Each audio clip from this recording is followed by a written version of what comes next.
Our Father, who art in heaven, hallowed be thy name. Thy kingdom come, thy will be done, on earth as it is in heaven. Give us this day our daily bread, and forgive us our debts as we forgive our debtors. And lead us not into temptation, but deliver us from evil. Hallelujah. Abba Yahweh, we told you for this feast that is upon us. We told you for all the things that you have done for us throughout this feast. We told you for the joy, happiness, fellowship that is taking place between your people, Abba Yahweh. Abba Yahweh, continue to show your people the true way of living together, the true way of having a harbor for one another and fellowship, Abba Yahweh. And continue to let this joy, not only throughout this feast, but the joy to continue throughout Israel, throughout their days. Abba Yahweh, continue to give your people that mindset to want to do your will. A mindset to want to keep your ways, your Shabbats, your feast days, Abba Yahweh. A mindset to want to obey you in order to make it into your almighty kingdom. Abba Yahweh, continue to have our minds stayed on you at this time of the year. And have our minds not stray away off into the world, but continue to reflect on the things that you have done for us throughout the year. Abba Yahweh, continue to be with the men, women, children. Continue to help us all come up to the mark. Help us all to be at the level that you want us to be at, Abba Yahweh. Have us with a mindset to want to be mature, want to go away from them childish ways and begin to follow in your ways all the days of our lives. And be glad to be able to have a way of life such as this. In Yahshua HaMashiach's name we pray. Hallelujah. Hallelujah. House of Israel, you may be seated.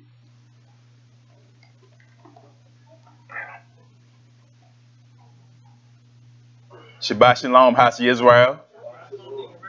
I say Shabbat Shalom, all that are tuning in on the live stream.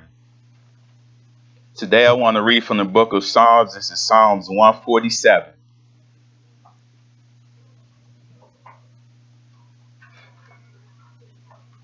Psalms 147 says, Praise Yahweh, for it is tough to sing praises to our Abba. For it is pleasant and praise is beautiful. Yahweh builds up Jerusalem. He gathers together the outcasts of Israel. He heals the brokenhearted and binds up their wounds. He counts the number of the stars. He calls them all by name. Great is our Abba and mighty in power. His understanding is infinite. Yahweh lifts up the humble. He casts the wicked down to the ground. Sing to Yahweh with thanksgiving. Sing praises on the harp to our Abba, who covers the heavens with clouds, who prepares rain for the earth, who makes grass to grow on the mountains. He gives to the beasts its food, and to the young ravens that cry. He does not delight in the strength of a horse. He takes no pleasure in the legs of a man. Yahweh takes pleasure in those who fear him, and those who hope in his mercy. Praise Yahweh, O Jerusalem. Praise your Abba, O Zion. For he has strengthened the bars of your gates. He has beroot your children within you. He makes shalom in your borders and fills you with the finest wheat. He sends out his command to the earth. His word runs very swiftly. He gives snow like wool. He scatters the frost like ashes. He casts out his hail like morsels. Who can stand before his cold? He sends out his word and melts them. He causes his wind to blow and the waters flow. He declares his word to your code, his statutes and his judgments to Israel. He has not dealt thus with any nation. And as for his judgment, they have not known them. Praise Yahweh. You see all the awesome things that Yahweh has done throughout this world and throughout Israel. So it behooves us to give him that praise that he well deserves, Israel. Don't hold back, Israel, because Yahweh, he's an awesome Elohim. And he can do all things. So the least we can do is give him all the praise that he well deserves. Hallelujah. At this time, I'd like to turn the service over to Zarkane Dawi Yakan Singh. We want to receive him by saying the highest form of praise by saying Hallelujah.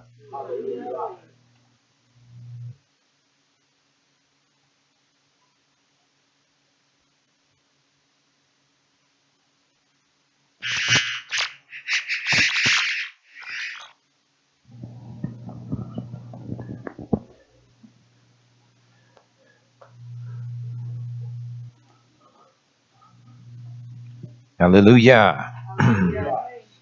We do total Abba Yahweh today on this great and notable Shabbat. We do total Yah for the precious gift of life. I always say the precious gift of life because that is exactly what it is.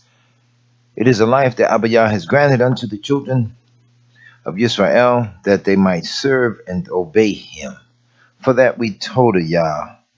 Life is truly precious. We told y'all for that because without him, none of this would be. The beauty of life in all of its forms, we would not know and or understand.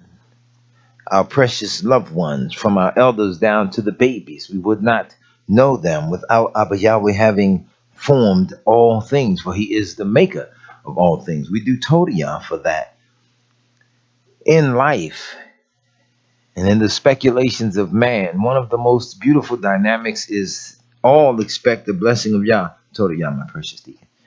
All expect the precious blessings of Yahweh to one day forever abide with them. But then there are others that do not fully understand that this is exactly what Yah commands for Israel, that they obey him, because this here is not going to last always. So Yah's people are commanded to obey him.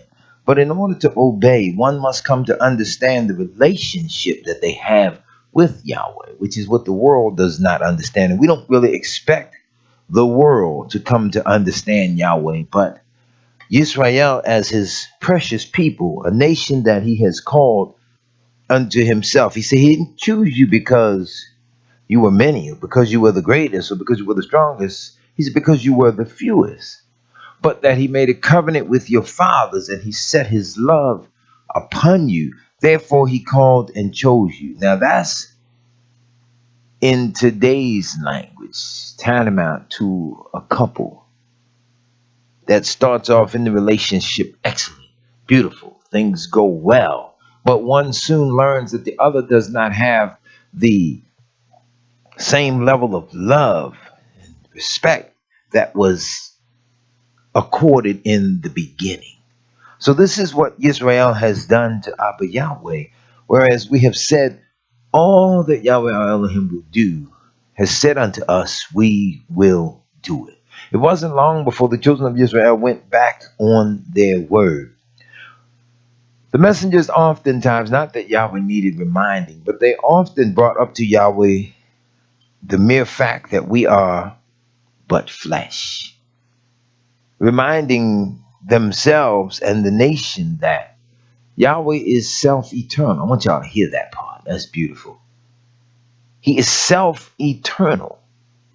He needed no creator. He needed no counselors. He needed no guide. He needed no advisors. So that he is self-eternal. Yahshua being spoken for. I like this part. Being spoken for by the Ruach HaKodesh through King Shalomo. said that I was with him always. He said Yahweh possessed me from the beginning of his way. Now that's beautiful. Self-existent, so that body was always right there, knowing I'm going to make something and it's going to go wrong because I am so perfect that there is nothing beyond me. We don't understand that about Yahweh. Knowing full well, I'm going to make you, but you're going to go wrong. And having made you, he being self-existent, you just cannot do it without him. So in that cause and in that manner, you would think that the children of Israel would be ever so careful to always rejoice. A few weeks ago, I mentioned to you all, I said, try to rejoice in Yahweh in the midst of a trial or tribulation before you get deliverance. So try to rejoice before. And then I'm going to tell you something about it. That's a tough thing to do. That's tough. I went through that yesterday. And I woke up this morning with a great level of joy in my heart because I told y'all that I was able to do it and had already gotten the victory.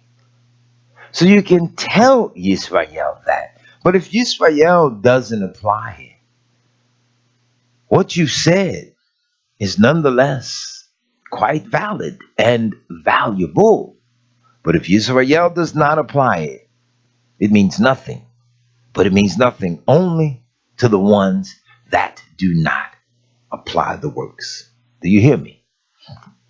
That's what y'all's people are going to have to learn about it. I said that I never listened to talk radio, and this is the truth. I never listened. I listened to a talk radio program yesterday, and that thing brought my spirit low. I mean, low.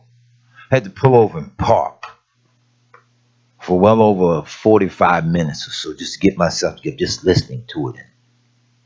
I began to rejoice, even though what I heard saddened me. It just brought my spirit down so low. I began to rejoice because I thought beyond this earthly realm. I started to remind myself of the greater things that are yet to come. And in that, I started to rejoice. And I realized I can rejoice in Yahweh on this one. Though the enemy appears to have gotten a profound victory, I realized I can rejoice because every one of those that I heard yesterday are neither any of his, neither will they see his blessed face in peace. And in that, I began to rejoice. See, you cannot preach to a people that are unsure of who they are. Because if a people are unsure of who they are, then surely they will not obey the one that you preach of. Think about that. If you are unsure as to who you are, then no matter who you preach to them, they will not obey it. But if you are sure as to who you are and whose you are, you will obey. And it will be no problem. You hear what I say? You can talk to the people of Israel. Sometimes I talked with a woman a few weeks ago. She brought up a particular scripture. She says, well, remember now, they went out as a mixed multitude. That's okay. I accept that point. But let's be clear what the mixed multitude meant and what it represents. First of all, he delivered a nation. And it mentions the children of Israel first. Then it says that there also came out among them a mixed multitude. Let's be clear on that. Israel wasn't a mixed multitude. Israel was a nation. And the mixed multitude that come up out of the land of Mitzrayim with them was symbolic of the Gentile multitude that is to come out of the great tribulation when the finality of it all is done. They are to symbolize the various nations that are left of those that are not destroyed. We need to understand that. We make the mistake of trying to include everybody. I listened to a man half black, half Puerto Rican. And I listened to his speech pattern yesterday, and I said to myself, this is depressing. No wonder the people don't know which direction to go, because you're of that mixed multitude, that mixed heritage. So sometimes both sides of the parental confusion is talking at the individual. So they do not understand. Then I listened to the homosexual speak. I said, well, damn, listen to that. Here is one that is a man who prefers to be a woman. So that confusion comes into play. Here comes a liberal who, it doesn't matter. I won't condemn you for your sin. I won't go along with you for your right. I'll be in the middle. So I said, wow, listen to the confusion. Here comes the killer, cold-blooded murderer. He's speaking. And they, thank you, thank you, thank you, thank you. And I said, listen to that. So all of the confusion that surrounds a little city like Baltimore, you look up and realize, hey, wait a minute. You're not going to save everybody. There come a time when you got to draw the line. And the most interesting dynamic of drawing the line is that when you watch where Yahweh drew the line, it gets real interesting. Because Yahweh drew the line right at his house. That's why the scripture says, for the time will come when the judgment must begin at the house of Yahweh. So you see, there's no room for in between in the house of Yahweh. You either are or you are not. There's no room for in between. So then there are some where you have to forsake. I believe Noah had to forsake everything, because Yahweh saved 7 little souls that were close to him. And the beauty of even being saved is like a baseball game. Almost as if to imply Noah himself slid across home plate just in time to have Yahweh shut the door behind him, because he counted him as the 8th person. A preacher of righteousness. He counted the man that did the work. He counted him last. Come on, Yisrael. We don't think sometimes because we're too busy thinking that we already know. But it is a dangerous thing to attempt to serve Yahweh and yet attempt to serve him with an incomplete heart. We got to do this thing wholeheartedly. And so as I began to rejoice in total Yah for a deeper understanding of it and all the confusion, I realized that even here in Baltimore, scripture says, watch this, bear with me for just a moment. I want to talk to you today about 7 feasts of Yahweh and 7 nations greater and mightier than yourself. And we're going to do a comparative analysis of the 7 feasts of Yahweh, each that have their own meaning of something that deals with eternity, versus the 7 nations greater and mightier than yourself that all deal in carnality. And which direction we choose can be determined by ourselves each and every waking moment of our lives. As you begin to look around and you deal with the word of Abba Yahweh, one of the things we as Yah's people have to understand. Scripture says here in the book of Jeremiah 51:9, he says, we would have healed Babylon, but she is not healed. Forsake her. And let us go everyone into his own country. For her judgment reaches unto heaven, and is lifted up even to the skies. That's serious. He said we would have healed her. We tried to heal her, but she wouldn't be healed. Forsake her. So goes cities like Baltimore. So goes cities like Atlanta. So goes cities like Detroit, where you cannot reach people with the word of Abba Yahweh. And when you cannot reach people with the word of Abba Yahweh, the process of development in Yah's word is always plain and simple. First the warning, then the judgment. Israel, turn with me if you will. Let's go to the book of Deuteronomy, chapter 7. 7 nations had to be driven out from the land that was given unto Israel. 7 nations. And those nations represented 7 major evil spirits. Each nation had a process of growth and development. It had its own cultural characteristics. It had power. It had dominion over the regions of the world in which it resided. But Yah gave the land unto Israel. Yah gave Israel explicit instructions on how to get them out of the land. Here's where it gets interesting.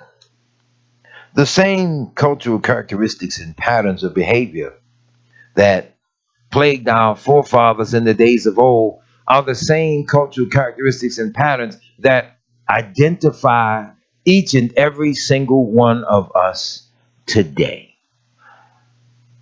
I hope I'm not overstepping my boundaries when I say that I can almost feel how the prophets truly felt, trying to get points across to Israel that they would not accept. And the reason why I say that I hope I'm not overstepping my boundary, all too often I watch people want to, let me make up a word real quick. People want to greatanize themselves. How about that? People want to make themselves great. Yahweh does the making. So before we overstep the boundary and go and make ourselves great, I just say that I can almost understand how they felt when you're right and you know you're right. And you never get the chance to say, told you so. Because you don't even want it. Because you would rather see the people save themselves than to have to stand and say, I knew it was coming. But that is the way of the children of Israel. We are a people that we like to rejoice, we like to party, we like to laugh and to giggle and just enjoy life. But sometimes those types of creature comforts are not afforded to us until we fall in line with the basic rules that Abba Yah has granted unto us. Otherwise, our rejoicing is in vain. This is why it is imperative that Israel know Yahweh and come to understand him. And when I say come to understand him, because then we know why he has made every move that he has made on our behalf far in advance of us so that we might simply receive the benefits. See, Yahweh doesn't need the benefits of his blessing. He is blessed forever. He is above all. So he does not need the benefits of that. He needs none of us. We, us, them, him, her, me, you. We need him. And we need him at all times. Why then is it so hard to really see what Abba Yah... Israel, did you hear that question? Why is it so hard to see that we need him at all times? And the answer is simple. If we don't see that we need him at all times, the possibilities of us not being one of his is extremely high. Do you hear me? I'll say that again. If we don't see the need for that, it's because the possibilities of not being one of his, the possibilities are extremely high. Because all the world is preaching something. All the world is after something. I was reading on the religion of the ancient nations that surrounded the children of Israel, and you find an interesting pattern. Though they all worship these various gods, demons, and things that they had, they each clung to a specific element of Yahweh's truth. One nation might be against fornication, and that might be high on their moral standard. Another might be against deception in business practice. Another might be against lying. Another might be against drunkenness, but they each had other things that they magnified and promoted that was still not the totality of Yah's law. So in putting it together and looking at it, I say, wow, it is true. All the world before Yahweh is without excuse. Because in their own written documents, various aspects of the Torah that each nation upheld actually stands to condemn them. Because if you offend in one point, you're guilty of all. If Israel can trace the Shabbat all the way back, pre-existing, before the giving of the law, then don't we think that the giver of Shabbat should be honored? All the world had that rest. And in many cultures, they acknowledge that. We today, as Yah's people, we take it, even as Israelites, we take it as a form of religious formality. The prophets were so dead serious in their way of life and their ability to serve Yahweh and to worship Yahweh. It had nothing whatsoever to do with mere religious formality. It was a permanent way of life. That's why things were said to Israel constantly like, turn, O backsliding children of Israel. Turn around, for I am married unto you. So when he continued to plead with the people that took everything lightly, eventually, you had to put her away as a nation. Everybody knows. You've watched the people of Israel today. That's the most amazing trait and characteristic about us. Everybody knows. Everybody knows. I don't care what the subject matter is, bring it up. Just test your family and friends, wherever you're at. Just time to time, test them. Bring it up. See if they don't take the conversation from you because they already know all about it. It's amazing. People always already know. And then there's this interesting thing that happens. We as a people can always already know till the white man show up. Once he get on the scene, all our knowledge stops. We let him become the commander-in-chief of everything when he doesn't even know Yahweh. 7 nations, greater and mightier than yourselves. I want to say this straight from the outset. We're approaching the noonday. Let's say this right around noon. Let this reverberate throughout the nation of Israel. We were to go in and drive the nations out. The nations had cultures, traits, and characteristics that Yahweh despised. He gave us Kodesh law that would magnify and grow and promote the beauty of holiness. We were to drive them out. We were to be the center.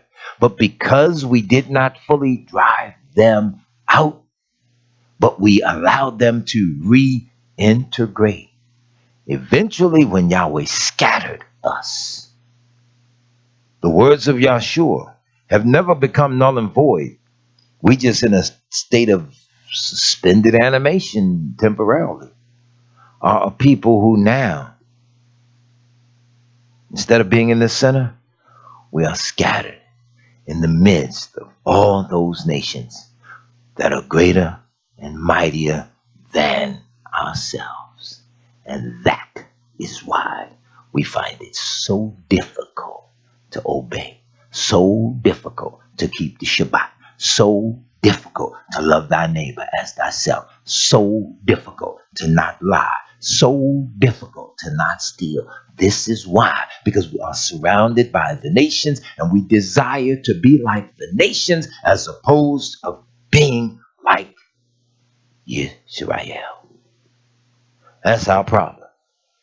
7 nations, greater and mightier than ourselves. I'm going to break down what the spirit of every one of those 7 nations are. All you got to do is go home, look in the mirror, and ask yourself, which one of those spirits has overtaken me? That's all we got to do.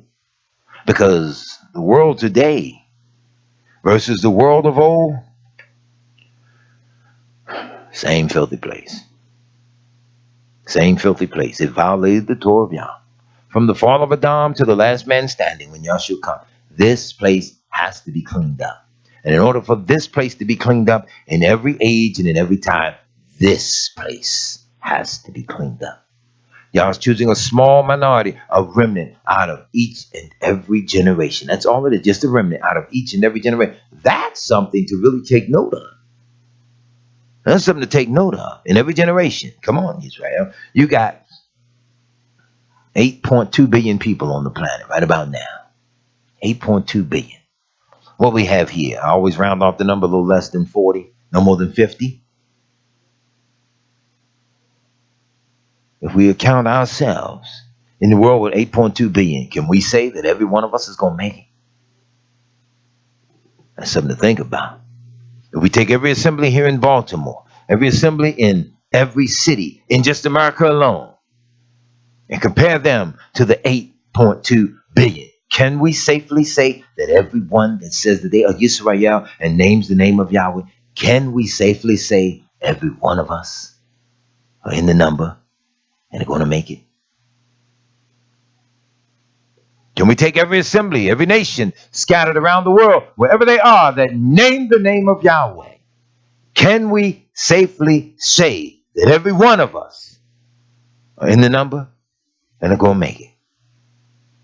Because the messenger of Yah did ask, who among us will dwell with everlasting burdens?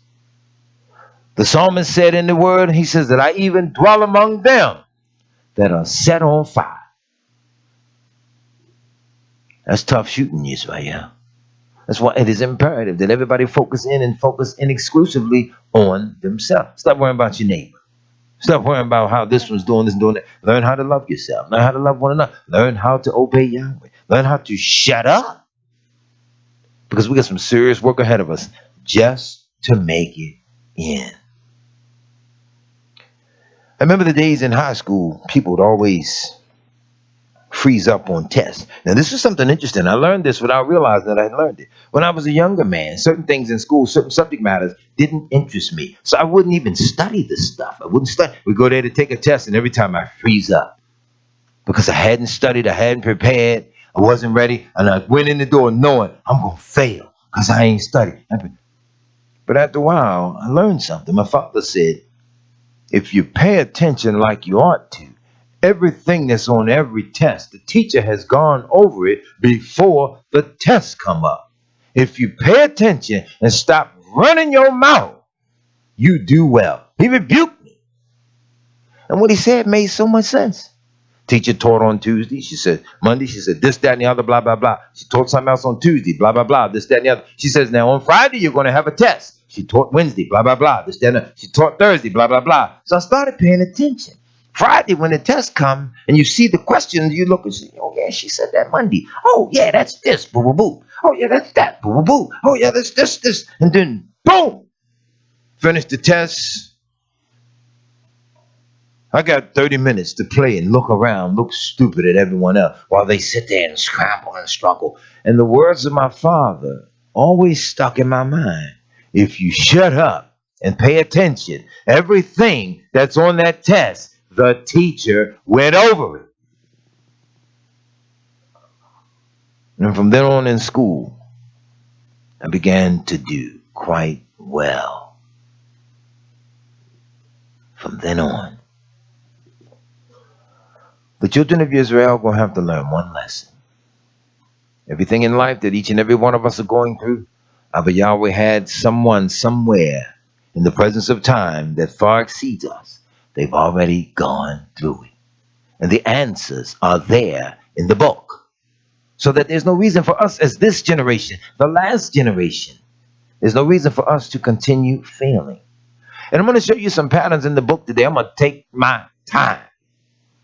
There's some patterns in the book that are so beautiful. Every time the messengers of Yahweh began to obey, every time the kings began to pour out their heart to Yah and obey, every time the prophets began to seek Yah and teach the people, and the people began to pour out their hearts and to seek Yah, Yisrael as a nation was blessed in all things.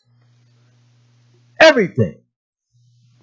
As soon as you get that obverse mind, as soon as you get that spirit of rebellion, as soon as you get that all-knowing, that all-understanding mindset, as soon as you get the spirit of gossip, as soon as you get the spirit of dirtiness, as soon as you get the spirit of rebellion, as soon as you get the spirit of merchandising, everything goes to hell.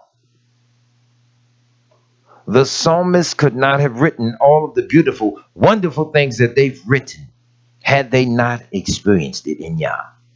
There's no way a man can be fleeing from a king and his army and sit down in a cave and pen such beautiful poetry if he were not rooted and grounded in the faith of Abba Yahweh, that his deliverance was certain. King David said in one of the Psalms, in the historic record, he says, surely I shall perish at the hand of Shaul. Turned right around, wrote the most beautiful psalm, totaling Yahweh for simply delivering him. And yet, the battle was not even over. Come on, Israel. 7 nations. Deuteronomy 7:1 says, when Yahweh your Elohim shall bring thee into the land whither thou goest to possess it, and have cast out many nations before thee, the Hittites, and the Girgashites, and the Amorites, and the Canaanites, and the Perizzites, and the Hivites, and the Jebusites, 7 nations, greater and mightier than thou. And when Yahweh thy Elohim shall deliver them before thee, thou shalt smite them and utterly destroy them. Thou shalt make no covenant with them, nor show mercy unto them. You hear that? This was an offering now. Oh, you offer them up for complete destruction. They were already living against Abba Yah's rules and regulations. His mercy was that he allowed them to live anyway. Well, now I'm sending my people in. Listen to me on this.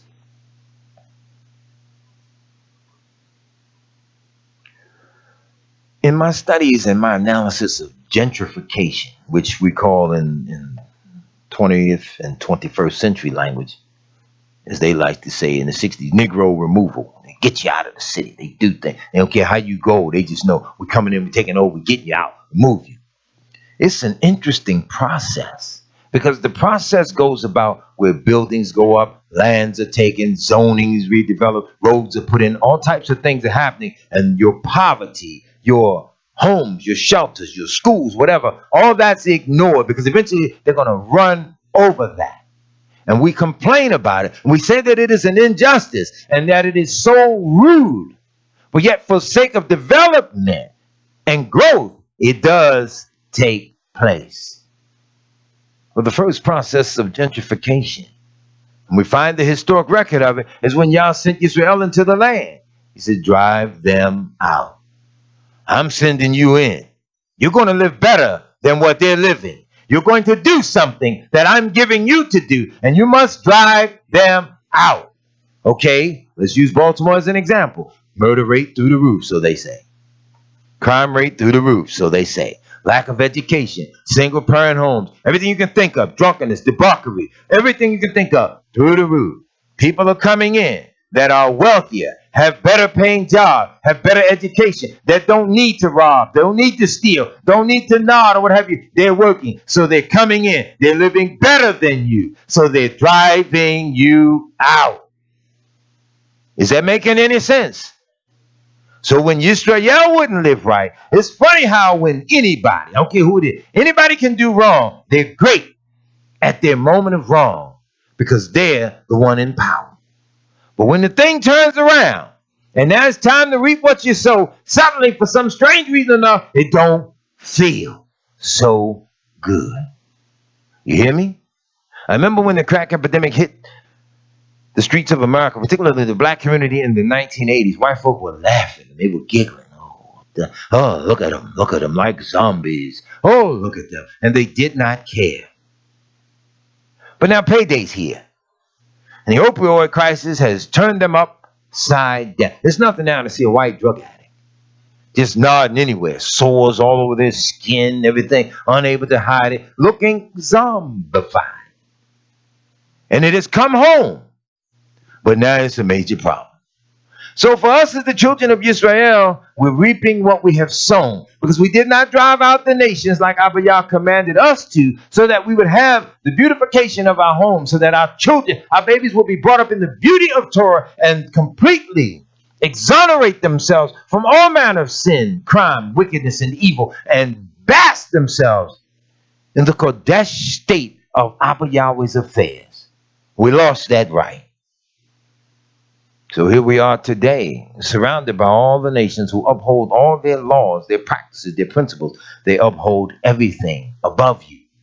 Because you, not you per se, but you, me, us, the nation, we don't know how to live. So Abba Yah has allowed all these things to come upon us. Just wanted to throw that out there so you understand your historic relationship with Yahweh just a little better. Yahweh said, thou shalt make no covenant with them, nor show mercy unto them. Neither shalt thou make marriages with them. Thy daughter shalt thou not give unto his son. You hear that? Nor his daughter shalt thou take unto thy son. See, y'all was smooth with this. He was showing you now. I ain't with this integration thing. I ain't with this interracial marriages. No, you keep yourselves pure as a nation. Don't take them. You must understand why. Fourth verse, he says, for they will turn away thy son from following me, that they may serve these gods. So will the anger of Yahweh be kindled against you and destroy thee suddenly. Look, men. Look at the verse, men.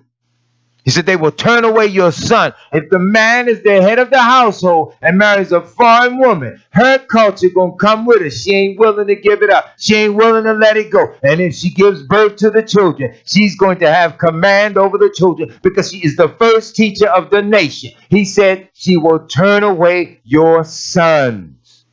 That's the strength. That's the head of the household. The man will be weakened because he's going to do his best to please his wife. Is that not what this verse is saying to us, Yisrael? So he said, don't do it. So when people say they were a mixed multitude, no. Let's be clear now. Yahweh wasn't practicing racism. Yahweh was teaching you nationalism. There's nothing wrong with nationalism. Let's be clear on that. There's nothing wrong with white people loving white people. I don't even have a problem with that. Get on over there and love yourself. It's when your love for yourself and your hatred for me starts to impact me that now I have the right by other Yahweh's power to repel you. And that's where your leadership has destroyed you. They keep trying to integrate you into their ideology and walk you away from Yahweh's word when Yah says, you over here, them over there.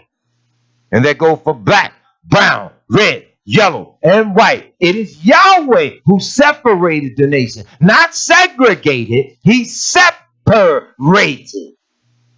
We have to understand the difference. I was listening to the talk show yesterday. The man said, and yeah, we're going to talk about them preachers too. We're going to get in the man said, so you're going to beat up on the preachers now. The man said, yeah, why not? I said to myself, now you, of all people, you dumbbell of epic proportion. What do you mean, why not? See, no man that is so inarticulate, he can't even complete his own sentence, has any right to step up against the priesthood. See, that's why I talk to them a lot of time the way I do. I stomp their face in the ground. Once they approach me and I discern their spirit and I pick up on their intention, I don't play with them. I talk with a doctor, what is his name here? Hutchins, whoever he is. He's supposed to be a great man here in Baltimore. He approached me at the studio one day. And the way they were sitting on the bench talking, I was going in the booth, into the studio. You couldn't help but see him. I was thinking to myself, oh, here we go. You know, sometimes you just see people you don't even want to speak. But the position that he was on the bench, you couldn't get past what I was seeing. So he jumped up, Dr. Johnson. I said, no, doctor. Reverend John, no, Reverend. I said, the scripture says Holy and Reverend is his name. You give him his name. He's reverenced. So he says, well, Brother Johnson. And he begins to wash me with all these false accolades and everything. And sometimes you can't help it. Your facial expression shows whether you intended or not. So I stood there and I looked at the man. I was real coy with the man because I discerned his spirit. There's a rule of life, and the rule is real simple. If the enemy of my enemy is my friend, then the friend of my enemy is my enemy. So all the people in Baltimore that were fighting against me, making the death threats and all the other stuff that they were saying, he's with them. So when he approached, I automatically threw him in the bag with the rest of them. And also, I'm not going to lie, I positioned myself in a certain way. I took a little bit of martial arts. I ain't slow with it. So I also positioned myself in a way I'm thinking, you get out of hand and they're going to kick you straight in your throat. So I positioned myself and I stood there and I talked with him. And he says, my face is not unrecognizable to you, is it? What he meant was, you act like you don't know who I am. No, what I was really doing was just standing there praying to discern your spirit. And I picked up on all the flattery, and he was offended by it.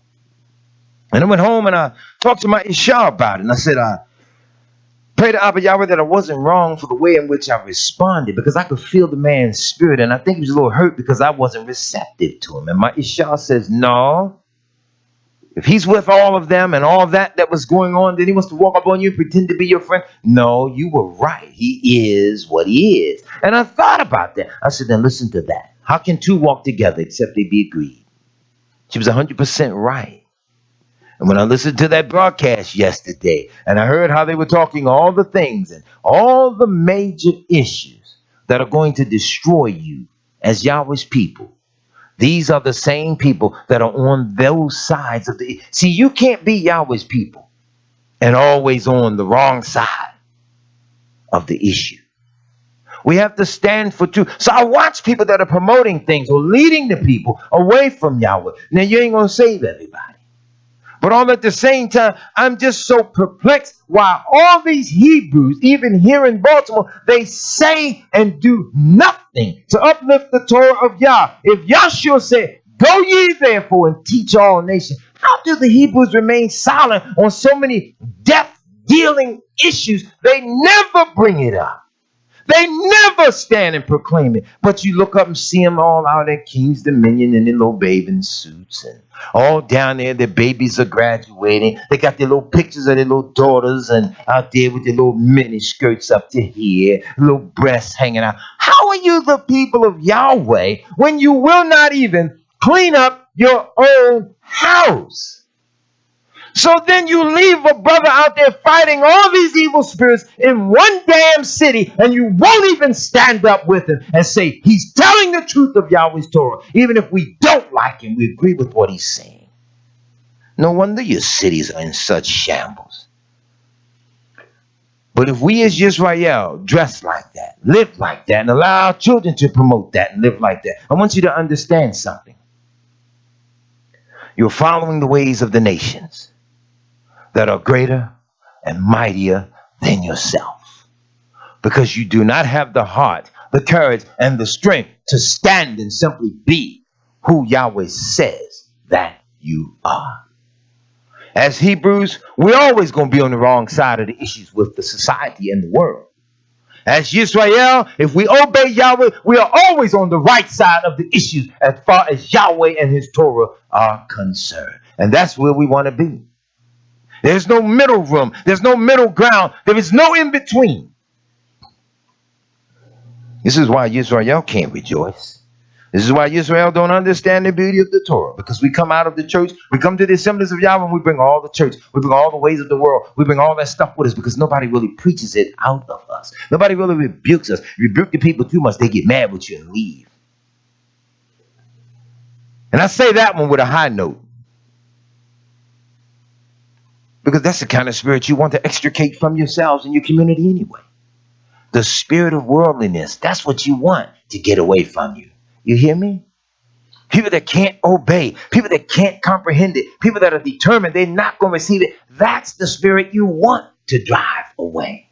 Because see, those that are Yah's children, they're going to do no matter what. Do right by your brother no matter what. Do right by your brother no matter what. Did you hear me, Israel? See, people find that so hard. I'm going to tell you why we find it so hard to do right by each other. Because we ain't listening to the Torah. We want to do our own thing. Oh, he made me mad this week. Man, I ain't messing with him. Oh, really? Well, suppose at the precise moment you look at your brother and say, oh, he made me mad this week. I ain't messing with him. Suppose that's the moment you're praying to Yahweh and Yahweh says, oh, he made me mad this week. I ain't messing with him. Oh, don't now. It's reality, right? Just a little spice. But think about it. That is the reality of it. So y'all told Israel, don't do that. Don't take their sons and your daughters to them, and vice versa. But thus shall you deal with them. You shall destroy their altars and break down their images and cut down their groves and burn their graven images with fire. For you are a Kodesh people unto Yahweh your Elohim. Yahweh your Elohim hath chosen you to be a special people unto himself, above all people that are upon the face of the earth. How can you be above all the people that are upon the face of the earth if you are so willing to be identified with them? I delight in being an oddball. I delight in being an oddball. I was telling my child the other day, I said, yeah, everybody's a victim of the environment. I don't care what it is. You're all victims of it. You're molded and shaped by the various levels of your environment. Those are just the spiritual conditions of the earth. And when you become aware of that, you pray against that too. You ask God to cleanse you of even that. You hear me? As a young man, as a preacher's son, we come up in the inner cities. Between, I guess, I estimate around the ages of, I would say, I guess from birth to about 12, I was a little shy. I was a little timid. We got picked on a lot in the neighborhood because we kept the Shabbat. We dressed differently. We couldn't do all the things the children did. So we got picked on a lot. And I grew up where I despised bullies. I despised people picking on me. And I acknowledge that that trait or that characteristic is with me to this day. I despise when I see people pick on people that are defenseless. I despise being disrespected. I don't like that. So I pray, I ask Abba Yah, mold me, shape me. Let your Ruach dwell in me because I got that Hulk thing going. I got that Wolverine thing going. I don't like injustice. You want to see me get off doing injustice where I realize Torah commands that you're right and that wrong. I don't like that. Until about 13 when my father explained something explicit to me just prior. In fact, it wasn't even 13. It was a little younger. My mother passed when I was about 12 and a half. We got picked on in the neighborhood. My mother didn't want me fighting. She said, I want you out there fighting. I want you out there fighting. So it sent the confusing message. My father said, no. That's not what I said. I told him, I don't want you starting fights. But if someone picks on you, you have no other choice and alternative but to defend yourself. Remember that. He took me in the basement. He showed me how to throw some punches, some hooks and jabs. He taught me how to defend myself. And from that moment on, it was on. I didn't suffer injustice in the neighborhood too much. People didn't pick on me too much after that. And I stood up as a man. I was always able to defend myself, to defend my family. I don't mean just quick to always fisticuff, because sometimes your fisticuffing has to be in prayer. I want you to understand that. So to this day, I don't like that. And I talked with a young man the other day, and my old street nickname, somebody said DJ. He said, well, they told me to come see DJ. So now I was thinking to myself, DJ, I hope that ain't a man. That sounds like a girl's name. Sounds like a faggie's name. So I said to the young man, I said, well, I'll tell you what, young blood. There's some things that DJ despises. DJ gone, that's the old man. But be careful how you step. Be careful how you speak. Because there's one thing you don't want to do. Don't bring DJ out, okay? So don't play with me like that.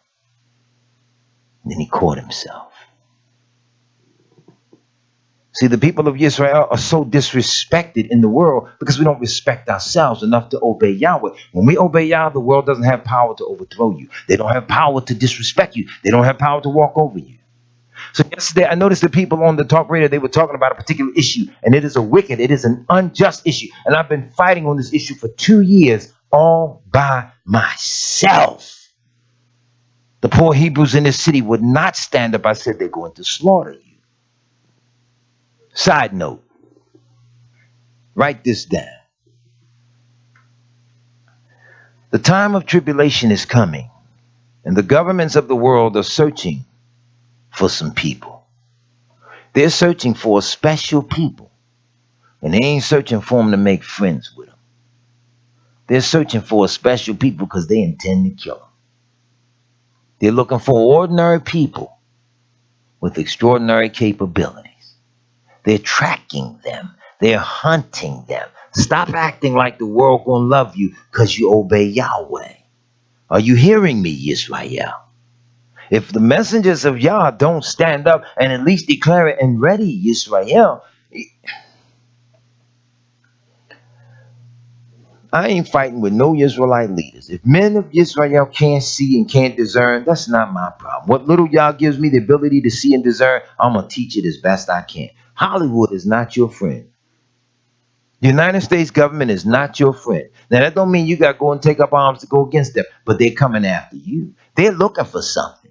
Hollywood portrays something that we miss a lot of time because we so busy laughing and giggling. We ain't paying attention to how it's talking to us. In the dumb series of movies, X-Men, there's two groups of people with extraordinary power. One group that want to use their extraordinary power simply for good or for justice or for righteousness. Another group, they have extraordinary power too, and they thrive on using it for evil and or for wickedness. But the government sided with the group that has that power and wants to use it for wickedness and evil, and they kept hunting all the X-Men that wanted to use their power for good, for justice, for righteousness. Now take the X-Men out with the power for good, for justice and righteousness, and insert the children of Israel, and tell me you don't have a graphic picture of the great tribulation to come. Did not the messenger of Yah take off his mantle and hit the water, and the waters parted? Did not the priesthood have power when they set their feet in the water parted? Did not the man of Yahweh have power to pray over a dead child and his life come back in it? Are you not paying attention? They're after you. And it's men and women that's using the book, pretending to be Yah's children, that are helping them find you. They're searching for you. They're tracking you down. How in the world do you think I was receiving so many death threats and all these, I'm going to punch you in your face, I'm going to do this, I'm going to do. What? People that I wasn't even affiliated with were mad. What do you all think it was about? But no Hebrew saw or said anything. But I saw and understood what they were doing. The children were at the prom with their little bitty dresses on. The sons were out in the street, hand to hand, and all those different things. I saw that, and they were uplifting it. So we're either with Yahweh, and we are in opposition to the seven nations greater and mightier than ourselves, because we are obeying Yahweh with the seven major feasts that point to the kingdom to come.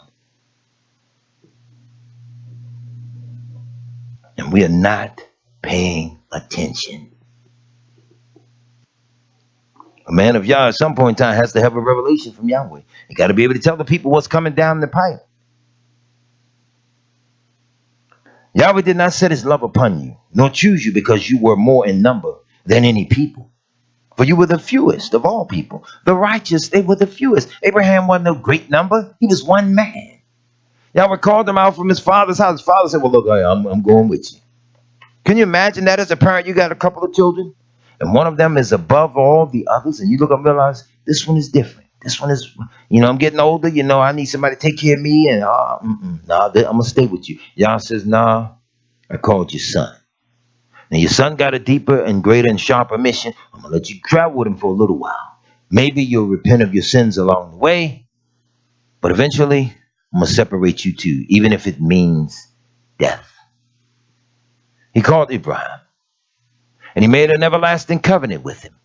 And that covenant goes on down to his seed. And as long as his seed obey the greatness of the deed given to the land, the greatness of the covenant that he made with his seed, the greatness of the eternal blessing, the kingdom to come, will belong unto Abraham and his seed forever. We sit around playing. You ain't got it. Look, by show of hands, how many of you work? If I work, show your hands. Now, here's the rule. You ain't got no job nowhere in the face of this earth that's more important than your job of obeying Yahweh. Let that one sink in. You ain't got no business that's greater than obeying Yahweh. He made you all. You, me, us, him, them. So we have to obey. Or either we're obeying the seven nations. I'm going to show you what the characteristics of the seven nations were. And all you got to do is just look around. That's why when I talk with people, I always ask them, what's your nationality? Where you from? You get a gleaning of their spirit when you come to understand what they are. Do you realize? Watch this. How many of you encounter other Hebrews that don't even worship here? You ever encounter other Hebrews? And inside of a couple of minutes, you start discerning things about them. You pick up on the fact, okay, they keep Shabbat. Okay, okay, they know about the feast day. Okay, they believe in Messiah. Oh, okay, they don't believe in Mashiach. Okay, oh yeah, they enjoy the feast day. Oh, okay, they dress as. After a while, you start picking up on all the things you have in common, right? But when you ask people what is their nationality, where they're from, and you start observing and start watching them close, you know what? You pick up on all the things that they have in common with the other nations that are mentioned in the book. Now, that don't mean you go to fussing and fighting with them all. Now, some information, you just tuck it under your hat. You say, okay, that's an interesting point there. You start observing, you know how to maneuver now because you have the added edge of discernment. Make any sense? But because Yahweh loved you, and because he would keep the oath which he had sworn unto your fathers. Wait a minute, that's motivation right there. Because he loved you, and because he would keep the oath that he swore unto your fathers. And Yahweh hath brought you out with a mighty hand, and redeemed you out of the house of bondmen, from the hand of Pharaoh, king of Egypt. Notice, he brought you out. He himself redeemed you. He's going to keep his word. Know, therefore, that Yahweh your Elohim, he is Elohim, the faithful Elohim, which keepeth covenant and mercy with them that love him. What happens if you say you love him but don't love him? Real simple answer. He can't possibly keep the covenant with you. He cannot lie. Said he keep the covenant with them that love him and keep his commandments, right? To 1,000 generations. That's a lot of time. Keeping his word and not going back on his word, not changing. You have to build up the faith in the children of Israel. Whether you have a job, whether you have a home, whether you have a car, whether you have nothing. The children of Israel have to get so close to Yahweh that nothing can shake their faith. We get bent out of shape over some of the smallest stuff sometimes. The healthcare system ain't working properly for me. Serve Yahweh. Pray to Yahweh. We're all going to die one day anyway. Come on now. I ask the Hebrews all the time, what was the name of the healthcare system that Father Abraham had? Ain't nobody gave me an answer to it yet. Because they don't know it. Because see, the children of Israel don't trust Yahweh. We trust the world. We trust the nations. We trust the government. We trust the system. We trust in all the things except Yahweh. We won't try him. We know of him. We think we know him. We think about him. But we really haven't tried him because we have not formulated and solidified our relationship with him. You can't really rejoice in Yahweh until you get the relationship with him. You can't rejoice. We're so anxious to be doing stuff. Anxiousness results a lot of times from ignorance. You don't know what to do, so you're just so anxious. Well, it's like the newcomer on the job. First day on the job, they want to work and do everything because they don't know the routine. They're anxious. They don't know, right? So they steady trying to work. Somebody say, hey, man, come on, man. It's time to go. It's lunchtime. Oh, well, I got these. I can't leave these. All I got to do is going to take me another 20 minutes. Okay, well, hey, look, you got to slow your pattern because every day at about 10 minutes to 12, whatever we wrapping up, we start getting it done so that at 12, we can go eat. Okay, got it. Now you learned the lesson. But when you're anxious and you don't know, you just got a lot of high energy and you keep moving, you keep going, premature so that you'll even attempt to run ahead of Yahweh. Is that not what Iran's sons did? They were so anxious to run ahead of Yahweh because they really didn't know. That's why during the feast, there's one important aspect of it. Y'all said, slow down. Keep a feast unto Yahweh. 7 days. Everybody want service. Everybody want preaching. Everybody want teaching. Hey, wait a minute. He said the first day and the 8th day were a holy convocation. The rest of the days in between were your fellowship. It was your gathering. It was your time of feasting. You hear me?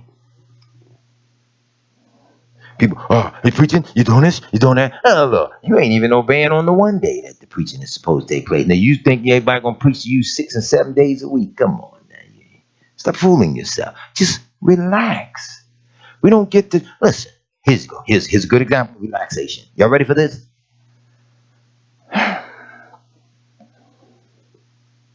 Yeshua was in the bottom of a ship, resting,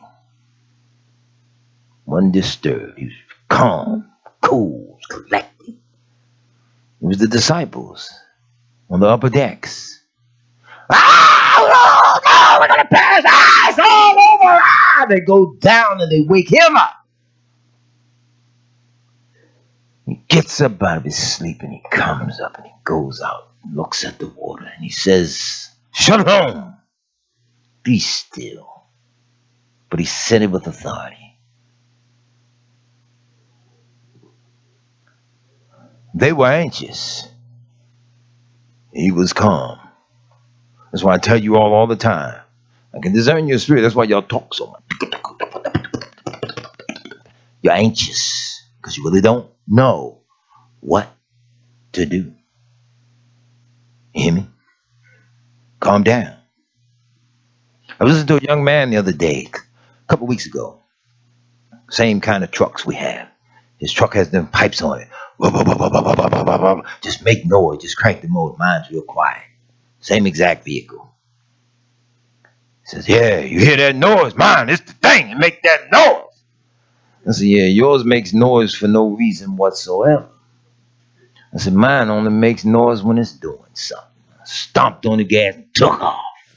He heard the engine roar. He said, man, your motor sounds good. I said, don't give me credit. I didn't make it. I just drive it. Nothing to brag on. What's my point? We're anxious to show off. The power of Yahweh, he ain't into making noise. When Yahweh move, he doing something. Get the difference? When Yahweh move, he doing something. Israel got to learn that. We got to learn just calm down. Be cool. I remember 1972, Hurricane Agnes came through Baltimore. I remember well. We were like the apostles in the house, running around, hooping and hollering, making noise. Hurricane ripped a portion of the roof off. It was all over. My father stood there. I was a little boy. I'm looking up at him. Old man was always calm for some reason or another. I understand it now because he trusted in Yahweh. Even when he didn't have the answer, he trusted in Yahweh. So he stood there and looked up at the sunlight coming through the roof of the house. Sunlight. And his only words were, he's standing here, I'm right there, looking up at him. He says, well, I guess I better go up there and fix it. What? That's all? Reality is, what more was there? Was he supposed to panic and run? Oh, there's a hole in my roof. Oh, what did they up for me? You wait on Yahweh. But ain't no need of waiting if we're not going to obey. I'm going to show you something so beautiful in this verse. I'm going to show you 4 words that Yahweh used because he was, how can I say this? They say it in this society when a person's throwing slurs, they say throwing shade. Right? Ain't that what they say? Throwing shade. Well, Yahweh threw some shade at the God of the Canaanites. If you notice, let's back. I'm going to show you something real quick. This is interesting. That land that you call Africa was called, formerly it was the land of Canaan. Some of the historians writers say, oh, it was named after Scipio Africanus. Ah, it's a bunch of crap. It was called the land of Canaan before then. If you start looking up the Hebrew words and the meanings of it, you'll understand why Abba Yah allowed it to be called that. But anyway, I'm going to show you something. Verse 1, he mentions 7 nations, right? The Hittites, the Girgashites, the Amorites. That's the first 3, right? But then he mentions the Canaanites. He puts them smack dab in the middle. Though the name of the entire land region was after them. But he puts them smack dab in the middle. After the Canaanites, he mentions 3 other nations. Am I correct? The Perizzites, the Hivites, and the Jebusites, which makes it 7 and completes it. 7 is a perfect number with Yahweh because it represents fullness, perfection, and completion.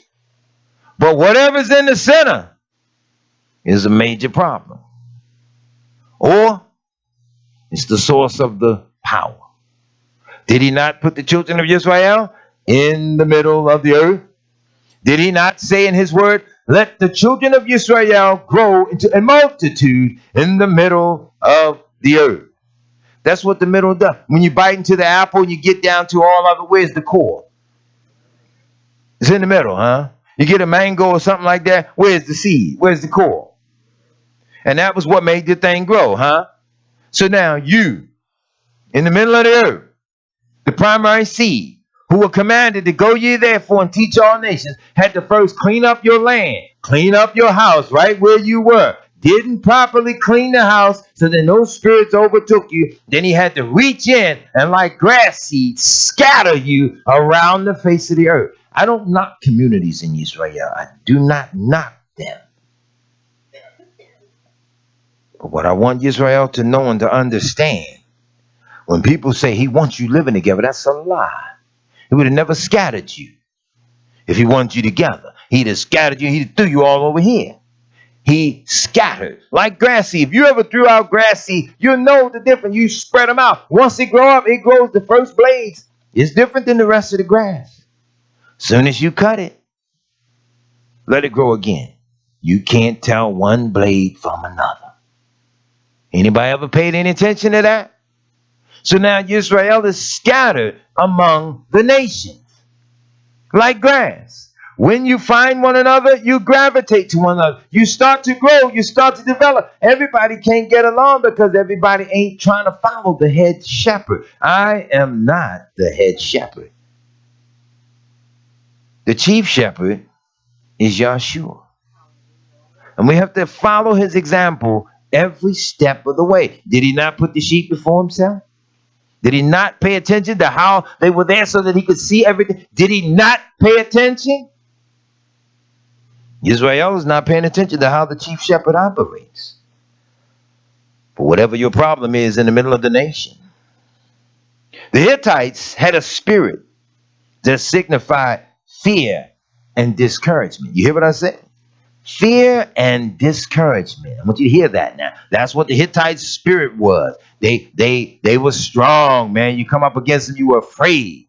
That's first report they brought back to Yahushua, was it not? It says, we're in their sight, we're like grasshoppers to some of them. They're just big, they're huge. They were discouraged. Everybody brought back an evil report except 2 men. What they saw caused fear. Remember last night, Brother Jonathan said that we don't obey Yahweh because of fear?